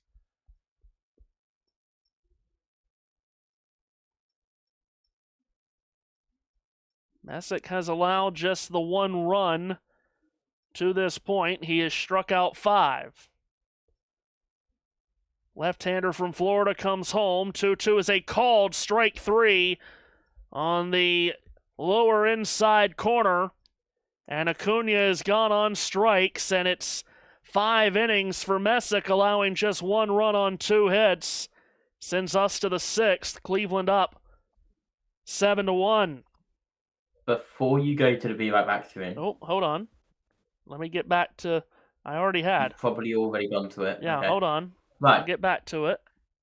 Okay, we're back. Look at the Red Sox score. The Red Sox aren't playing around. They haven't been playing around in a while, and the Athletics, the Athletics are who they are. But look at all those acronyms. Look at all those acronyms that JT has put together. This is why we say all the time, it's the best producer in the wide world of sports. He's just done all of that in the last 5 minutes. And why can't you say Oakland, was it? Or Oakland? Yeah, so you can't say Oakland anymore. For the longest time they were the Oakland Athletics, but now they've moved out of Oakland because they didn't want to pay for a better stadium in Oakland.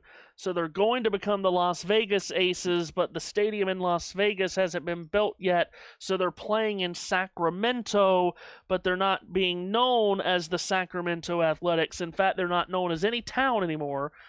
So no city or town is to their name at this point. They are known simply as the Athletics right now. They're becoming the Las Vegas Aces. The Las Vegas Athletics. Oh, okay. The Las Vegas Aces are tomorrow. You said Aces, and that got me confused because there's already a Las Vegas Aces. Okay, awesome. I am just changing the other one. Brewers Twins was tied 4-4. It's now tied 6-6. Wow. In the top of the 6th. A lot of run scoring on this Friday night. I thought I had that game in my multi-view. I don't think I do. Stephen Kwan leading off the 6th for Cleveland. He led off the 5th as well. He's been on base twice tonight with 2 hits. Takes a fastball here for a strike. Sandlin's still in for Chicago. Ball and a strike. Sandlin delivers. Kwan takes low. 2-1. The last time I updated this current game's score on the bottom line, it was 2-1 Guardians. It's now 7-1. 2-1 from Sandlin. Kwan takes it the other way, foul. It was 2-1 in the score, and it's now 7-1 in the score, but it was then 2-1 in the count. Yeah, awesome. Kwon 2 for 3 with 2 singles tonight. Second inning in a row that he has led off. 2-2 is a breaking pitch that he lines foul to the left. Cleveland with 5 runs in the 5th after they scored 2 in the first off the starter Noah Schultz. Sandlin has been in. He's gotten all but 1 out tonight. Has another foul ball from Kwon. Meanwhile, Parker Messick on the mound for Cleveland has played and pitched extremely well, giving up just 1 run on 2 hits through 5 innings. 2-2 again to Kwon, who swings and drives one down the right field line. Deep into the corner, it's off the foul pole and gone. And Stephen Kwon has his 3rd hit of the night, and this one is a home run, his 2nd of the season. And it's all Cleveland on the road on the south side. It's 8-1 Guardians. Kwon having one of the best nights he's had all year long.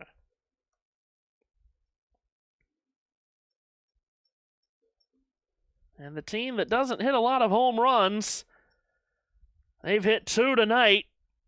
A grand slam in the last inning by Angel Martinez, and now a solo shot by Kwon to really open it up. Chase DeLauder takes ball 1, and now takes ball 2 on a fastball high from Sandlin. And it has completely gotten away from Sandlin and the White Sox here, and it is always a tough spot for David to come into. Here's the 2-0. Breaking ball in for a strike on the inside corner. And yes, viewers, I am taking notes of the logos that you can't see due to them being dark on dark, and they will be changed for the next broadcast. Here's a 2-1 that misses high, 3-1. Yes. It was very, very rushed at the start. Our next confirmed baseball broadcast will be next Friday, the Red Sox and the Pirates in Pittsburgh. 3-1 is a fastball in for a straight 3-2. You never know. We might slide another one in before Friday like we did earlier this week. It all depends on a lot of different other things that I won't bore you with. But we were able to do Pittsburgh and Milwaukee this week, and that was kind of last minute. Here's a 3-2. And a swing and a lazy fly ball in shallow right center from DeLauder, but no one gets to it, and it drops for a hit. And this is really becoming a disaster for the White Sox, as that lazy fly ball should not have been a real challenge for anyone to deal with, but Doyle and Braden Montgomery, the right and center fielders, didn't communicate. And by the there was 3 of them there. Yeah, well, the second baseman, Mydroth, was out. Doyle, the center fielder, and Montgomery, the right fielder, were all coming in, and it dropped in the middle of the Bermuda Triangle between the 3 of them. Here's Jose Ramirez taking ball 1 outside. So DeLauder's got his 2nd hit of the night.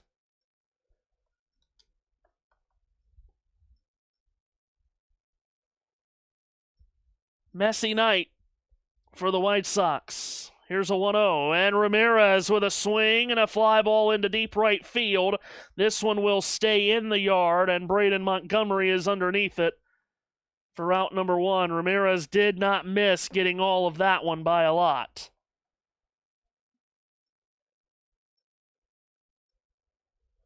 So 1 away in the Cleveland 6th.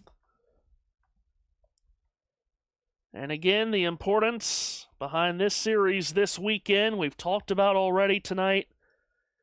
With Chicago at the top of the division, only 3 games ahead of both Cleveland and Minnesota. Here's Adele taking ball 1 outside, a cutter. Of course, Minnesota playing a series this weekend in Milwaukee, who's got the best record, but currently Minnesota's ahead in that game. Here's one up high to Adele. It's 2-0. Adele's been hit twice tonight. Red Sox are now 12, by the way, Matthew. Goodness. Adele hit by a pitch in the 1st, then again in the 5th, and then scored on the Angel Martinez grand slam. Here's a 2-0. Takes a big swing here and misses on a cutter at the knees. 2 balls and a strike. And the Twins have taken the lead in the top of the 6th. It's now Twins 8, Brewers 6. And that's major series right there, especially for Minnesota. Huge for Milwaukee, too, as Adele turns on a 2-1 and fouls it down the third baseline. Milwaukee, they want to continue winning for the purposes of having the best record in the National League to get home field, but the NL Central is not. We're not just wrapping up the Central and giving it to the Brewers. They're only 5.5 up on the Cubs with about 2 months still to play. So the Brewers have to keep winning for multiple reasons. Here's a 2-2. Breaking ball swung on and missed, and Adele is gone on strikes for the second time tonight. 2 gone for the hero of the night for Cleveland, Angel Martinez, who has driven in 6 of Cleveland's 8 runs. And here comes Will Venable out to the mound, and that will be the end of the night for David Sandlin, who was put in a tough spot from the jump. Pitched well prior to the 5th inning, and then that's when it all got away from him. And he has now given up 6 runs across the 5th and 6th innings. Call to the bullpen for the White Sox, as the right-hander Sandlin will exit. He will not be in line for the loss, however. Noah Schultz is on the hook for the loss after he did give up 2 earned runs in the short amount of time that he was in to start this game.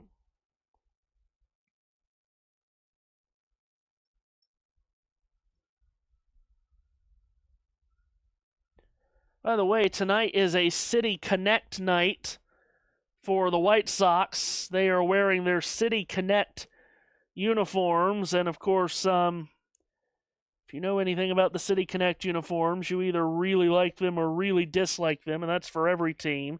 And they are, for the White Sox, it's basically making a baseball uniform out of the Chicago Bulls NBA jersey, with the red uniform with black pinstripes, the black lettering of Chicago on the front with white trim.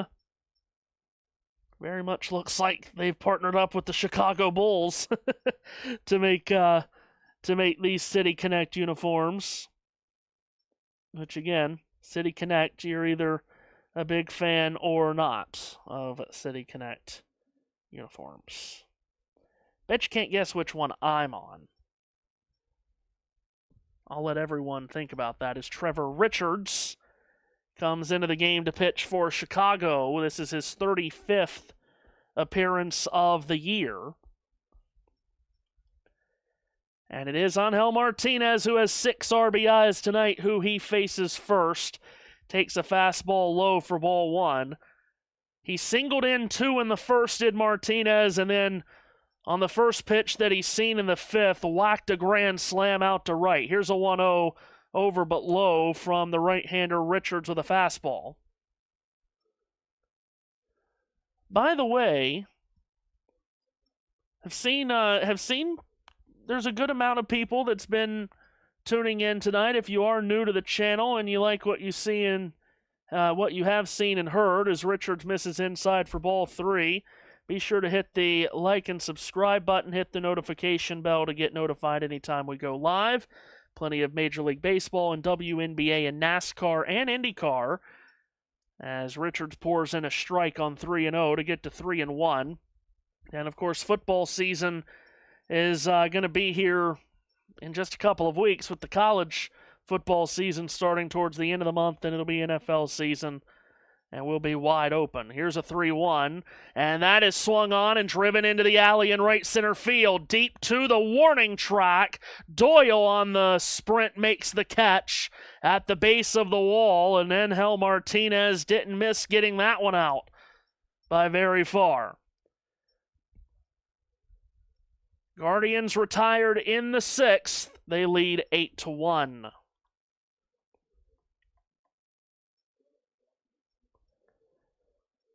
course, if you are a longtime follower of this channel, you know that we have dealt with our share of issues on this channel, and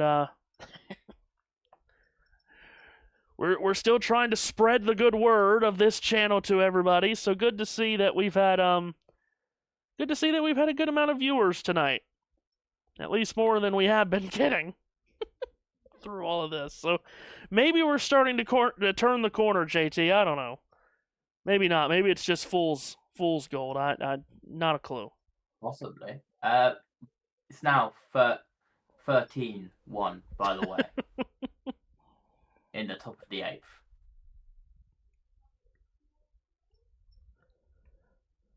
This is JT's third baseball game of the year, not counting Banana Ball, of course. And I don't know, I mentioned it on Wednesday night when we were doing Pirates Brewers. I made a comment.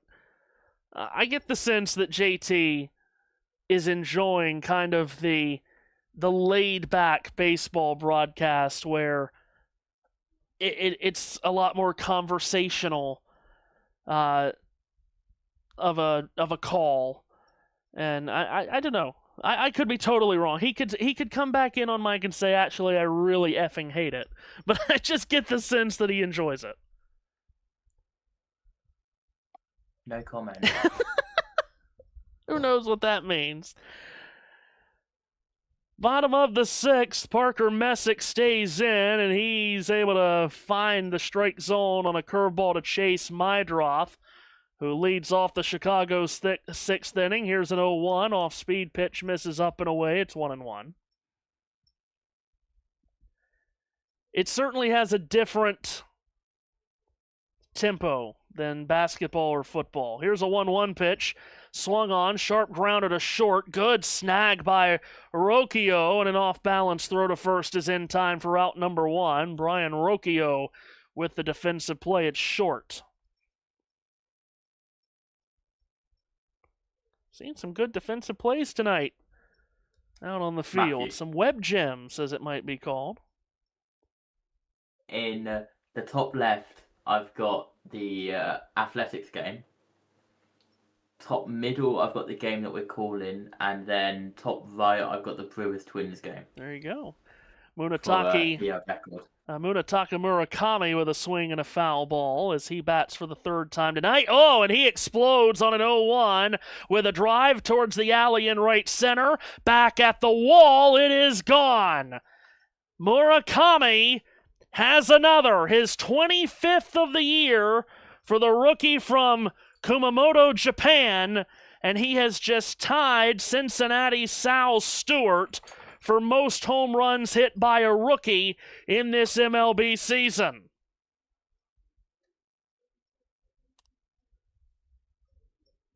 And he has just labeled another one and put it into the seats in right center. That ball has been tattooed, Matthew. It has. Here's Miguel Vargas to the plate for Chicago. And he goes after the first pitch and flies it out to center. This will stay in the yard for Kwan, who makes the catch for out number 2. Chicago with now 2 solo home runs tonight to produce their 2 runs. Pirates coming back at the Mets 6-2 in the bottom of the 7th. So still a long way to go, but they have runs on the board. Here's Randall Grichuk to the plate. Now, I know that there might be some people asking. It's the first pitch to Grichuk, hit hard on the ground to short, past a diving Rocchio and into left field for a base hit. So Grichuk has his first hit of the night and keeps the Chicago half of the 6th going.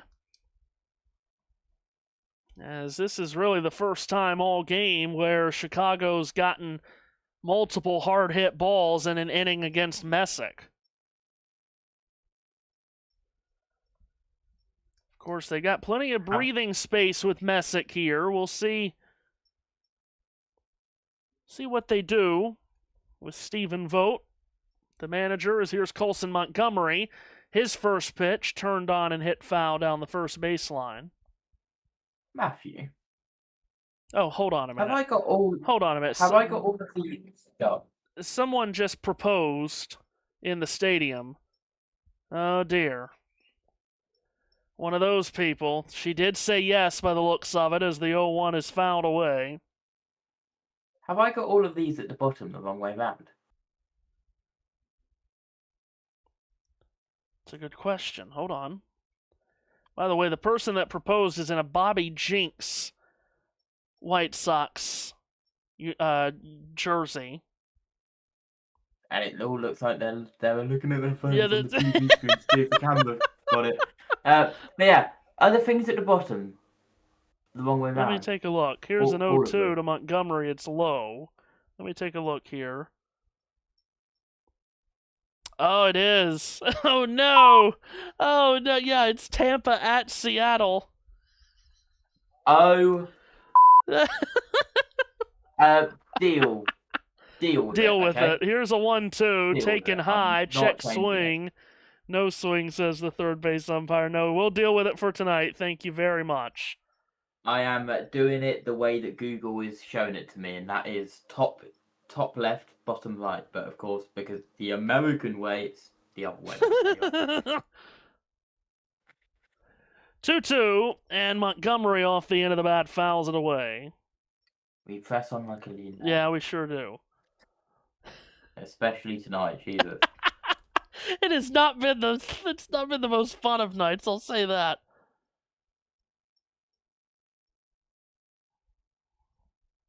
Two balls, two strikes still to Colson Montgomery. Messick delivers and misses up high. It's 3-2.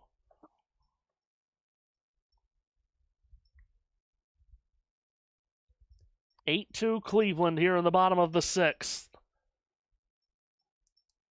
Very consequential three-game weekend set between these two.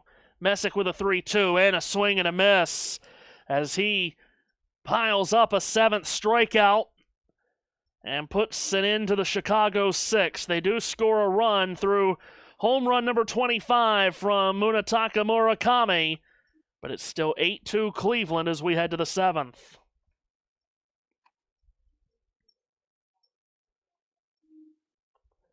What I was going to say earlier, and then something happened that kept me from saying it. Now, JT is keeping up with all of these scores of close to 15 baseball games going on right now. That's currently 13. Hold on. That's 15, 14, like 11. Okay. Whatever are you going to do when you are with us on college football on a Saturday this season, and we're doing a game and the other game's going on? Like, let's say we do a 3:30 college football game. Yeah. And there'll be 20 already in the day that's gone final, and there'll be 30 more that's going on next to us. There'll be 30 on at the same time. Oh gosh, I'm probably pretty low on that number. There could be much more. I will. There's Big Ten, right? Yes. And all Big Ten teams play at the same time? Well, no, not at the same time. But you get Big Ten, SEC, Big 12, ACC, Pac-12, Mountain West. You know what? Here's what we're going to do, I think. The bottom line for college football will only be top 25 teams. Okay. that makes it easy. It does. Because I think Google only shows top 25 teams. Trevor Richards still on the mound for Chicago. Dealt ball one to Reese Hoskins. I Now should the probably update the scoreboard for you. 1-0 pitch is swung on and lifted in the air to center, and that'll be brought in by Doyle for out number one, and Hoskins is retired to start the Cleveland seventh. Yeah, so our college, we haven't had a bottom line for college football or college basketball. We'll just be top 25 teams. Ryan Rocchio to the plate. And he takes over below for ball one. It's even worse in college basketball. Lord have mercy, you on with us for a college basketball Saturday. Oh my God, it's like probably 150 games. 1-0 is high. I'm not tracking all of them, especially with how quickly basketball scores change. No, I think we're good. Yeah, no chance. 2-0 to Rocchio, and Richards pours in a strike at the knees with a fastball, 2 balls and a strike. Richards You'd came need in to get one the person. last out of the last inning. You would need one person per row of the bottom line Yes. to do that. Here's Rocchio golfing a fly ball down the left field line, and Grichuk comes over and makes the grab right on the chalk for out number 2. But which, if you weren't aware, viewers, we do not have enough people to do one person per row. Yeah, I know all these people that are On the watching are baseline. are stunned that we don't have a group of 15 people on this channel. There is one person doing the score bug you see at the top of the screen and all of the scores at the bottom of the screen. That's one person. That is me. First pitch strike to Austin Hedges. Hence why if the score bug doesn't update for a couple of pitches, it's because I'm busy inputting scores. Richards with a slider that misses outside. Bottom. For example, have page 2 updated. You're welcome. Richards started the year with Philadelphia. 1-1 is popped foul, 1-2. And we've just had 2 more game starts, so that's 2 more to focus on here. Richards at his 35th appearance of the season and 33rd with Chicago. Ball and 2 strikes. The pitch to Hedges is an off-speed pitch that misses in, and a challenge from the catcher Caro, and that, I don't believe, caught the inside part of the plate. So if this is an unsuccessful challenge, they will be out of challenges, and indeed, it's confirmed a ball. Missed by 1.5 inches to the inside. So the White Sox out of challenges as they are 0 for 2 on ABS challenges tonight. Count 2-2 on Hedges, who swings at the 2-2 and bounces it to second. Meidroth to his left has it, throws to first in time. And that's a 1-2-3 inning on the mound for Richards, the Illinois native. Stretch time on the south side, 8-2 Cleveland. I'm about to take a photo. Once we return from commercials, I'm going to take a photo of what I see right now. Okay. Because it has changed since I last sent it to you. Yes, Diamondbacks, Dodgers, and Padres, Astros have just started. They're both in the top of the first and scoreless. We're about to have one end though. Top of the ninth is Red Sox and Athletics. So that one will finish very quickly. So I'd like to get back from commercials quickly so I can take this photo because that is one of the games on my screens right now. Please. Guys. I can't believe there's baseball in my commercials.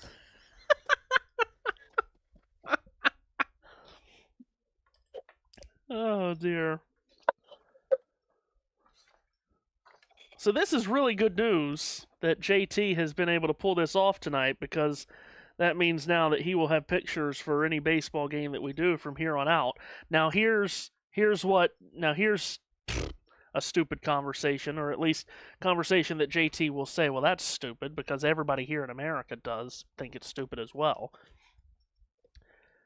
We cannot do any games that are not nationally broadcasted for the Nationals, Orioles, Reds, or Braves.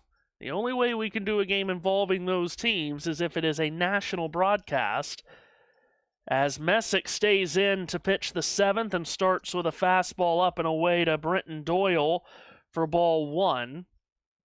And why would that be? And now Doyle with a swing and a fly ball out to center. Kwan is right there at it and makes the catch for out number 1.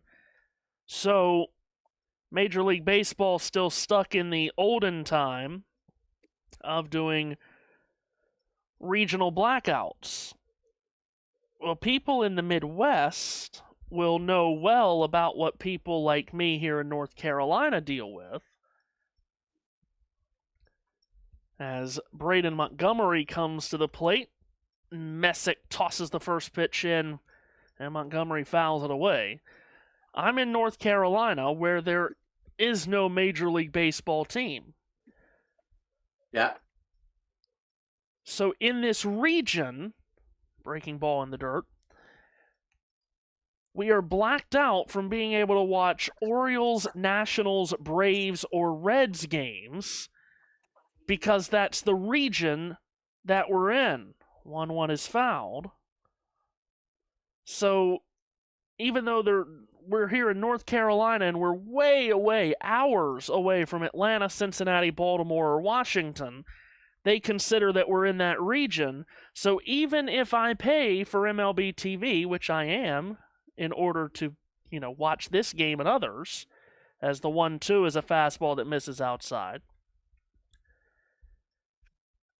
you still cannot pay to watch Orioles, Nationals, Reds, or Braves games. DMs. Which is ridiculous.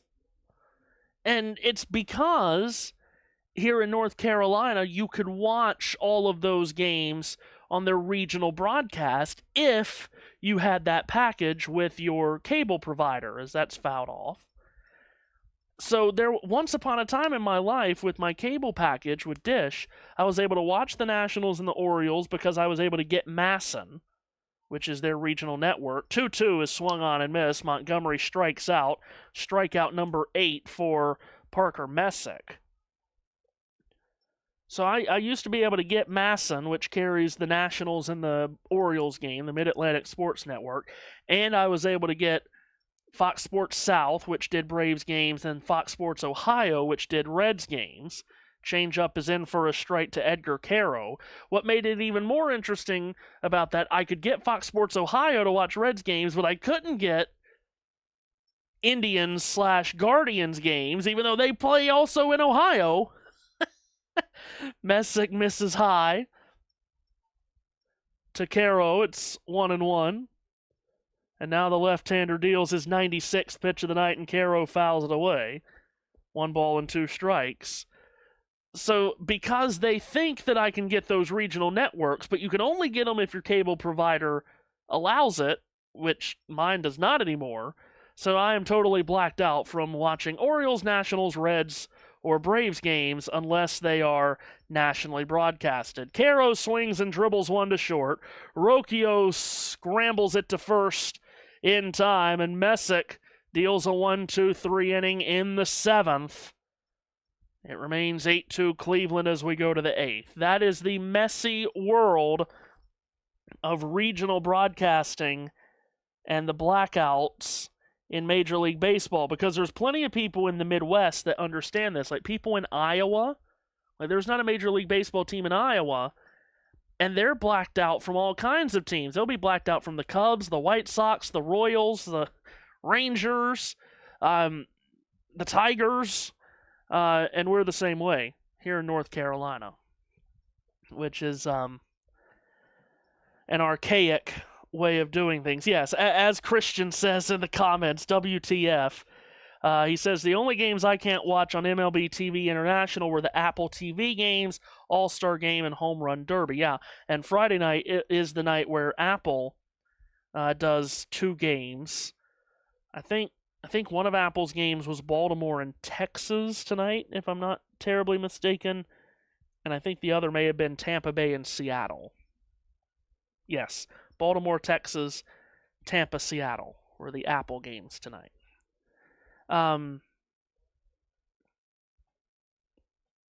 Yes, to answer JT's questions behind the scenes, yes, you do have to set your location. That's why everybody needs a VPN. That's probably one of my next purchases around here.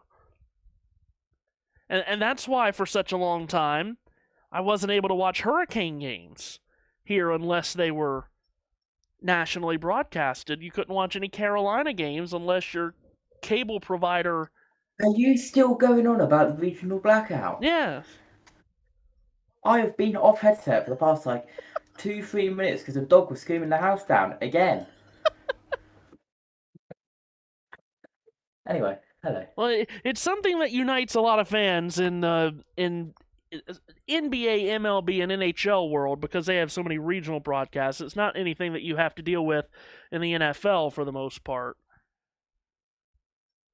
But yes, it is a mess. Richard stays on the mound for Chicago, and the first pitch that he throws in the eighth is swung on and flown to center off the bat of Angel Hinao, and that's grabbed by Doyle for out number one.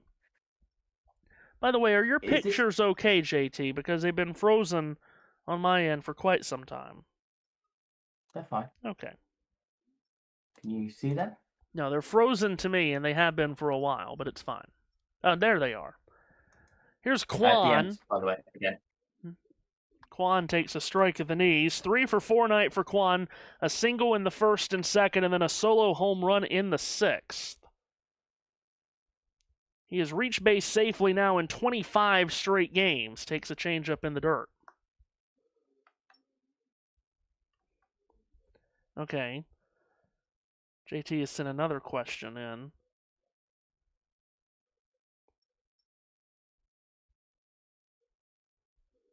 Here's a 1-1. Kwan fouls it away. So JT, okay. To answer the question that JT has put behind the scenes here, if the Reds and Nationals game is still ongoing, JT, try to pull that up and see if you have it. Here's a 1-2. Kwan with a swing and a ground ball towards the middle. Behind the bag at second, Acuna's got it. And he throws out Kwan. There's 2 gone.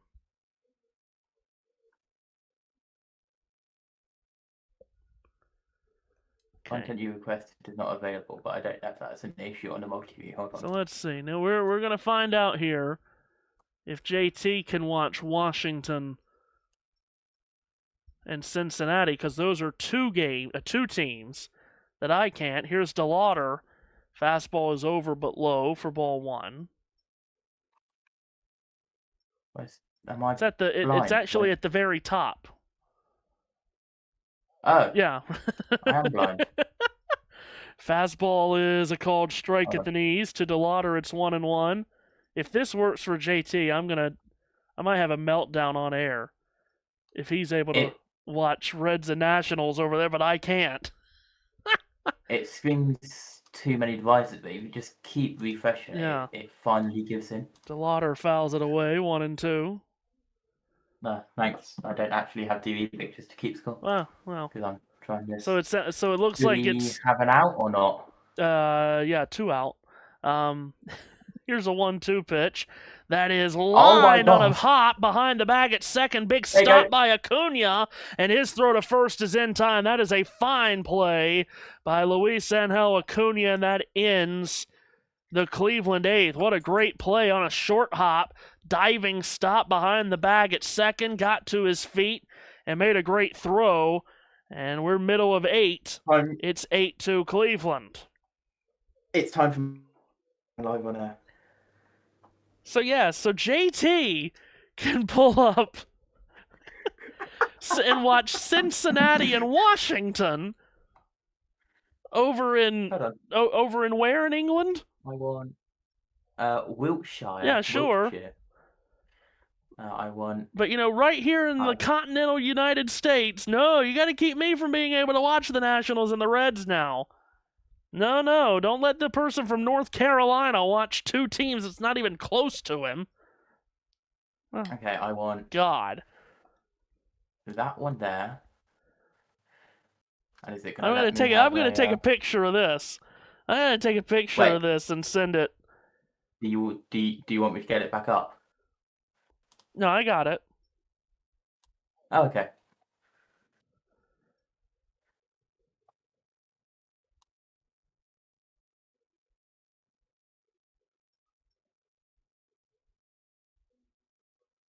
Oh my lord.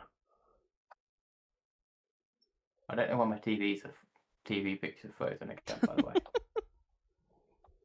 It's just joyous. Probably because I'm loading too much stuff. It's just having a fit. Well, I don't know why I'm refreshing it like crazy when I can literally just get rid of one of the tabs open. Because that game ended. Right, I've just had my meltdown. Off air or on air? Yeah, in DMs. Oh. That is an all caps Grand Prix, let me tell you. Luis Angel Acuna will lead off the Chicago 8th, and a new pitcher for Cleveland, Franco Ailman, making his 15th appearance of the year. Big right-hander out of the pen, comes home to Acuna, fires a fastball at 93 wide for ball one. That is an incredible walk. What a performance tonight on the mound from Parker Messick. As Acuna grounds one to short, diving stop by Rocchio. He gets up and throws, but it's late. And Acuna's got an infield single to begin the 8th. So I know that needs that, but and then that could be yeah. I'm guessing the score right now.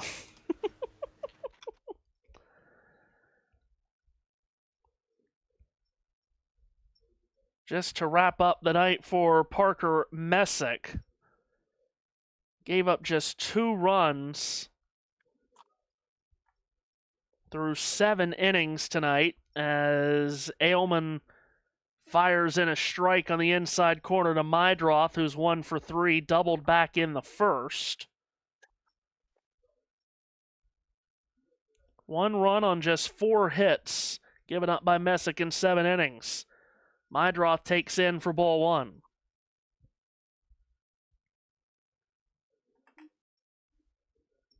And this will go down as his first win for Messick since July 10th in Miami. 1-1. Fastball on the inside edge. Count goes to 1-2. So Franco Ailman, 26-year-old Cuban-born right-hander. Was drafted by Cleveland in 2021. 10th round draft pick. He went to the University of Florida. Whoa. 1-2. Gets way inside, and Mydroth just avoids it. Count goes to 2-2. Am I ahead or behind? I can't even see your pictures anymore. Oh, sorry. Hold on. There we go. Where are you at? No, you are ahead. Ailman in with a fastball that misses outside. 3-2 to Mydroth. Hit? No, you're still off a little bit. Here's Ailman with a 3-2, and Mydroth swings and misses and strikes out for out number 1. Okay, so you're about there. 1 gone for Munetaka Murakami, who homered last time up in the 6th. Mention this is Ailman's 15th appearance this season. 3.77 ERA in just 14 innings and a third. Slider misses in.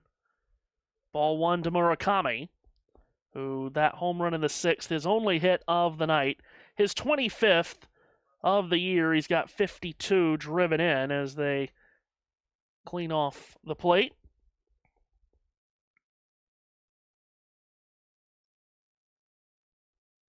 That good?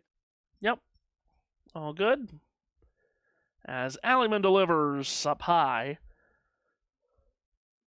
2-0.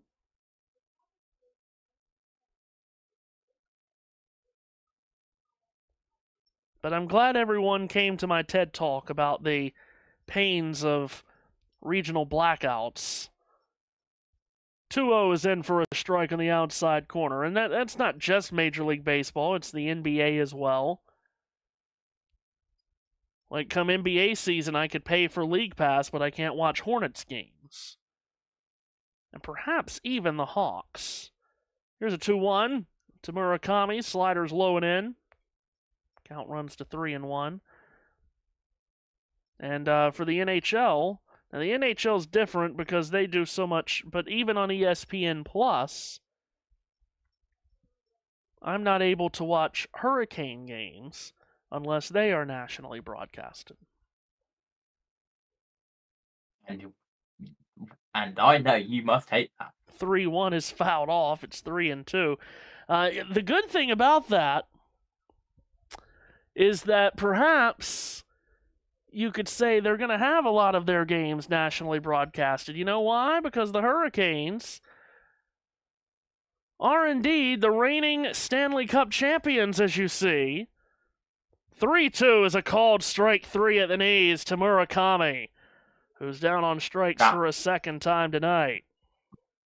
That felt good to say, didn't it, Matthew? Felt good to show. You probably aren't watching. No. Yeah, look at that beauty. Look at that right there. Did he get the puck out? I did, yes. There is updated page 2. Here's Miguel Vargas with 1 on and 2 out. Takes ball 1 outside.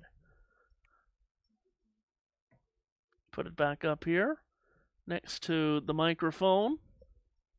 And it's just in shot. Is it next to the microphone or is it behind the mic? Very good. Here's a 1-0 that's low from Alleyman. It's kind of propped up on the mic. Should the next channel that I make be propped up on the mic? Oh my God. 2 balls and no strikes.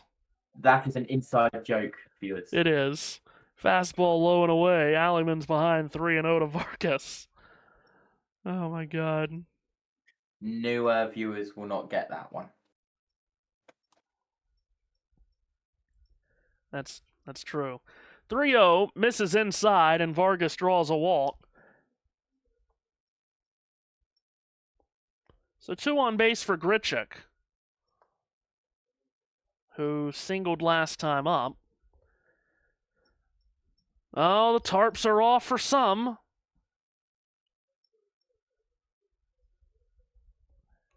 The ongoing, the new thing for a bunch of young men to come to baseball games and in the late innings just take the tarps off and wave them around. And going back to the Carolina Hurricanes, that's the goal song, isn't it? For the Hurricanes, take your shirt off, wave it around like a helicopter. North Carolina. I won't sing it. Okay. well, you just did. North Carolina.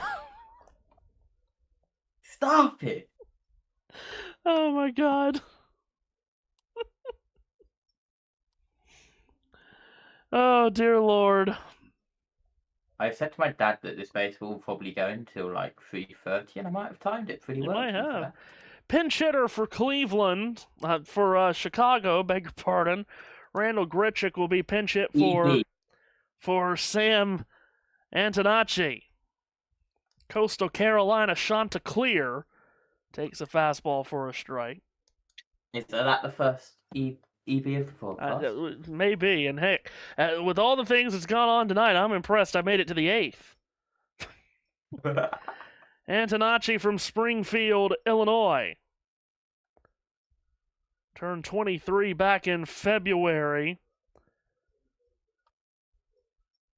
Hitting .278 on the season. Alleyman's 0-1 is swung on and golfed in the air to left center field. Kwan out to his right, backpedaling towards the edge of the warning track. He has it, and that puts an end to the 8th. White Sox strand a pair. They're down by half a dozen as we go to the 9th.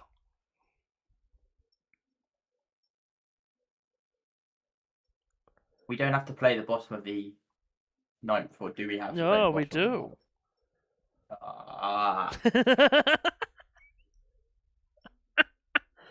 So does that mean the score bug is the wrong way round on the YouTube live stream? I don't believe so. Or is it the right way round? No. Because here it said... Huh? Hold on. Yeah. The score bug at the top is the wrong way round, is it not? Have we gone the whole night with the wrong way round? You had one job. That goes down as an MEB, major error. There. See that. No one noticed it all night until the 9th inning. Now I have to change my Stream Deck icons Oh, as God. well. No, God, not for an inning. Good Lord. Oh, my Lord. If you're just finding us and you're new to the channel, This is normal. yes, it is. Like I said, our tagline should truly be what JT said earlier. Welcome to the chaos. And tonight has been chaos. Organized, just about. Just about. Just about organized chaos. Cleveland to bat here in the top of the 9th, an 8-2 lead for the Guardians. On what has been a big night for them. Jose Ramirez leads off and takes ball 1 up and away. Has it a big night for him? Has it? What was that? Nothing. Strike 1 taken. New pitcher for the White Sox, Eric Fetty. 25th appearance of the year. Who? Throws high for ball 2. Fetty from Las Vegas. That's where he went to college as well, at UNLV. Gave up a run in just a third of an inning last night as Ramirez swings and flies one high in the air to shallow right center. In comes Doyle to make the catch for out number 1. Fetty spent last season with 3 different teams, all in the National League, St. Louis, Atlanta, and Milwaukee.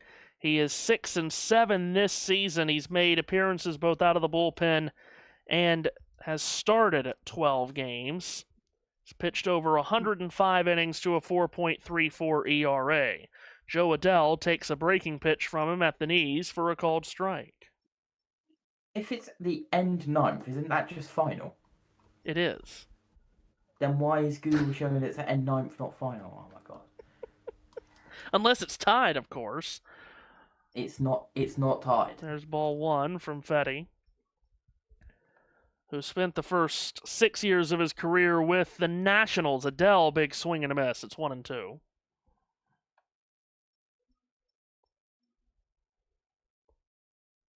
This will be another loss for the White Sox, as time is called by Adell. They lost that wild game last night at Fenway to the Red Sox, 12-11 in 13 innings. Here's a 1-2. Adell with a swing and a high fly ball into shallow center and out to make the catch while falling down to the ground is Mydroth, the second baseman, who went a long way to go out there and make the catch while tumbling down to the grass. 2 gone. That might as well count as a trick play. Book it. Way out there. At least they caught it in the middle of the Bermuda Triangle this time. Yes, they did. 2 away for Angel Martinez, who has driven in 6 of Cleveland's 8 runs tonight. Breaking pitch is in the dirt, and he's ahead 1-0. Drove in 2 in the first, and then a grand slam. He hit in the 5th, takes outside. Have an updated page too, Matthew. You're welcome. This would be a 4th straight loss for the White Sox after getting swept by Boston. 2-0 is low for ball 3. 3 balls and no strikes. And of course, the Red Sox, as everyone knows, has been on this enormous run of late.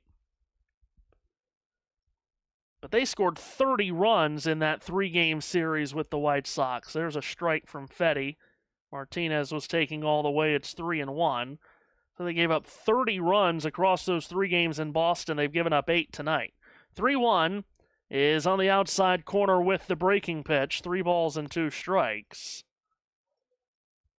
course, the White Sox split a 4-game series with the Yankees last week, then won a weekend series with Tampa. 3-2 is swung on and pulled foul.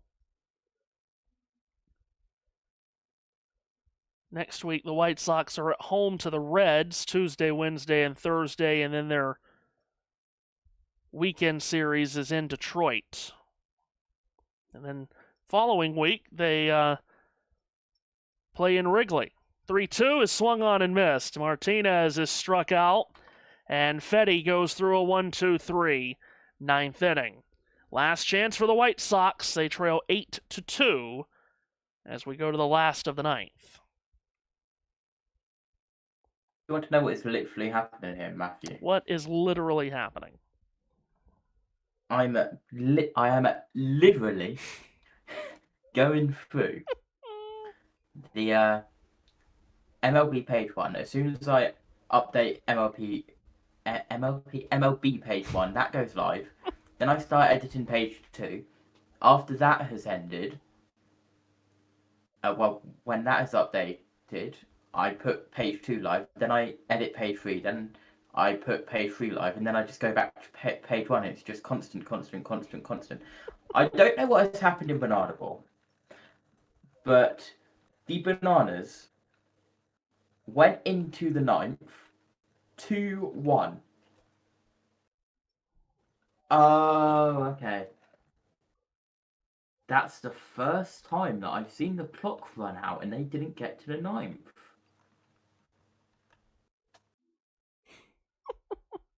They only played 8. They didn't even play the full 8 innings. Oh, wow. They got to the bottom of the 8th with 1 out with a count of 2-2 and the clock ran out. What are we doing? So then it turned to the final inning, and because they had scored 5 runs in the 8th inning and the final inning, all runs scoreless points, they went from 2-1 to 7-2. Incredible. Anyway. Franco Alliman stays in to pitch the ninth for Cleveland, and he starts the bottom of the ninth with a strike to Colson Montgomery, who is 0 for 3 tonight with a couple of strikeouts. I can't see what you're seeing. All I have is 2 kids waving on my screen. 0-1 from Alliman, and a good breaking pitch. Montgomery swings right over it. 5, 6, and 7 for the White Sox in the ninth. Montgomery, Doyle, Montgomery. Colson Montgomery to lead off. Braden Montgomery, the 7-hole hitter. 7th hole hit. This is baseball, not golf. Right you are. 0-2 from Alliman is swung on and missed. Strikes out Colson Montgomery on 3 pitches. Get him out of here. Next. Again, our next confirmed baseball stream here on the channel will be a week from tonight as Brenton Doyle digs in here for Chicago. Check the channel for pop-ups, though. Exactly right. Doyle takes a fastball outside for ball 1. Yeah, next confirmed baseball stream is next Friday night, which would be... No, not August 21st. I'm looking at the wrong day. Thank you. 1-0 is in the dirt. Appeal to first. No swing. It's 2-0. Next Friday is August 14th. It would be the Red Sox in Pittsburgh to take on the Pirates. But as I mentioned, there's always the opportunity, the chance, where maybe an opportunity will present itself to do one on short notice like we did earlier this week. 2-0 is swung out to center by Doyle. Kwan is underneath it and has out number 2, and the White Sox are down to their last out. Just like a pop-up shower or a pop-up thunderstorm, you check for a pop-up USN stream because you never know when one might hit. Yeah, that's exactly right. Braden Montgomery will stand in with the White Sox down to their last out. Minnesota currently leads Milwaukee. Late innings 8-6 as Montgomery fouls away the first pitch. If that result holds, and this one does as well, the White Sox will have started the day with a 3-game lead on Cleveland and Minnesota at the top of the Central. It will be down to 2 on both of their closest rivals as Alleyman misses outside, 1-1. Of course, the Tigers coming into play tonight was only 3.5 behind the White Sox. They just got underway in a game in San Francisco out west. Curveball from Alleyman is in the dirt, 2-1. So if the Tigers win tonight in San Francisco, all 3 of the White Sox closest contenders for the division title would have won, and their lead would be only 2 on Minnesota and Cleveland, 2.5 on Detroit. 2-1 is lined into right field by Braden Montgomery, and that's in for a hit.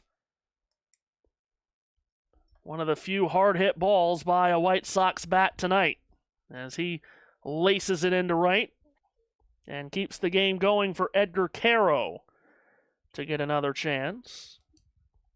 Caro, who was just recalled from AAA Charlotte. And Alleyman will try again to shut the door on this game. Fastball with movement, in for a strike on the outside corner.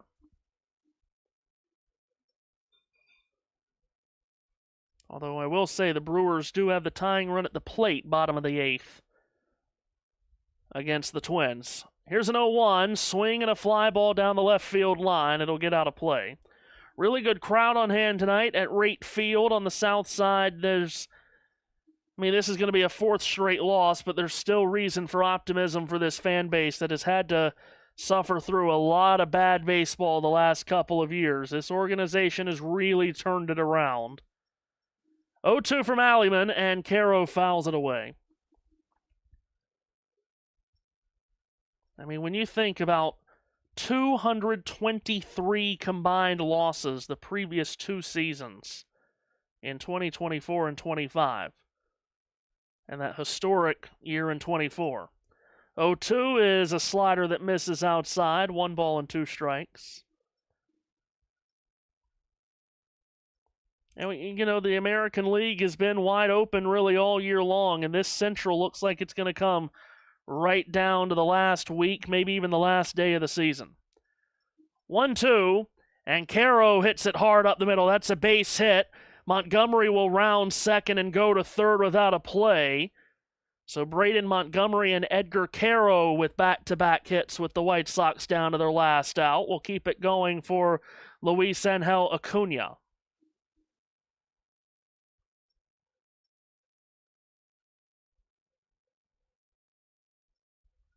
It really was such a difficult loss to take, though, for the White Sox last night at Fenway, where they led so many times and just could not put it away, ended up losing on a walk-off in the 13th.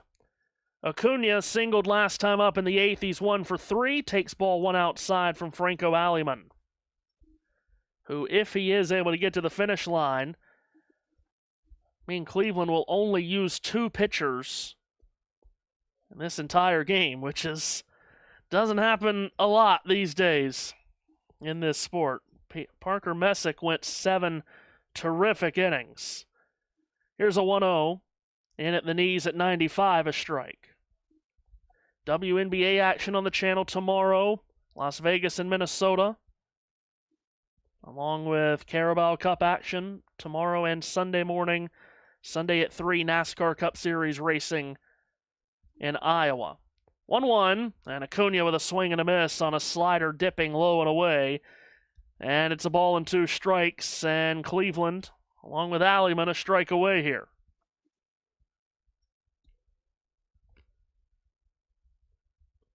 One and 2 as Alleyman looks to slam the door shut. And Acuna with a swing and a bouncing ball trickling down the third base line, and it stays fair the whole way. Hedges gets over it, doesn't have a chance to throw Acuna out. He was hoping it would trickle foul. It never did. So this is 3 hits right in a row here from the White Sox down to their last out, as this a swinging bunt by Acuna that stayed on the dirt down the third base line and just refused to roll foul. So Acuna with 2 hits, here at the end in the 8th and the 9th, and the bases are now loaded in front of Chase Mydroth.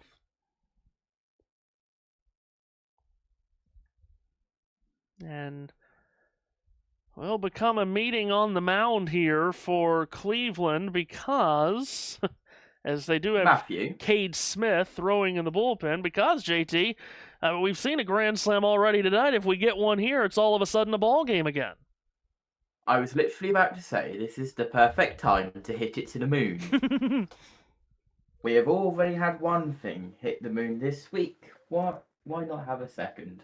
Well, and Chase Mydroth started the first inning for Chicago tonight with a line drive double into the right field corner. Even if he did that, that would drive home at least 2, if not all 3, and clear the bases. They are on their last out, though. They are. So, yeah. So Alleyman, with the bases loaded, deals to Mydroth, who takes high for ball 1. Alleyman up to 40 pitches out of the bullpen. Mydroth with that double in the first. And then nothing else tonight. 2 ground outs and a strikeout. Here's a 1-0. Takes a slider that drops in for a strike on the lower outside corner. Montgomery at third, Caro at second, Acuna at first. Mydroth could make Cleveland sweat this out here, but the 1-1 is poured in for a strike by Alleyman at 95, and it's 1 ball and 2 strikes. Once again, down to their last strike. Crunch time.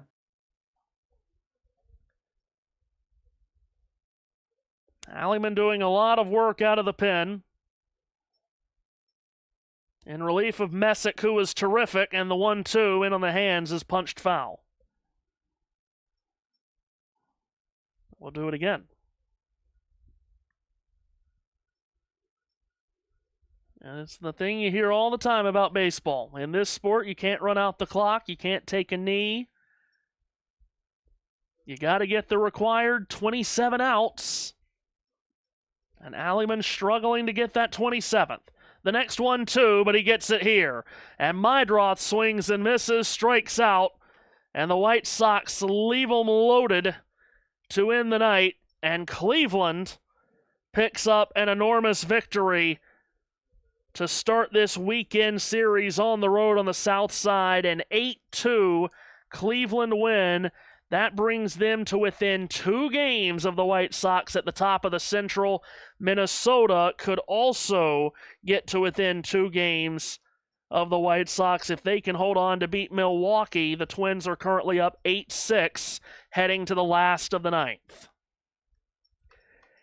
Race for the AL Central is going to be terrific down the stretch to end this season. Just a difficult night for the White Sox. It started out as a mess, and then it got away from them for good in the middle innings. And Cleveland comes in and starts this series out on the front foot, an 8-2 victory. Sends Chicago to 59-56 on the season. Cleveland gets within 1 game of 500 at 58 and 59. These two will play the second game of this set tomorrow night at 7:15 p.m. Eastern Time, the first pitch. It is one of the nationally broadcasted Fox games. Fox carrying 3 different games tonight, so you might be able to watch it on your local Fox station. Check your local listings. And then they'll play Sunday in the series finale with a first pitch of 2:10 Eastern Time, 1:10 local. I'm going to cook really quickly here. Oh, he's going to cook really quickly. So, that needs to be changed to that. The last act from JT tonight. Let's see what it looks like. These are the live scores from page 1.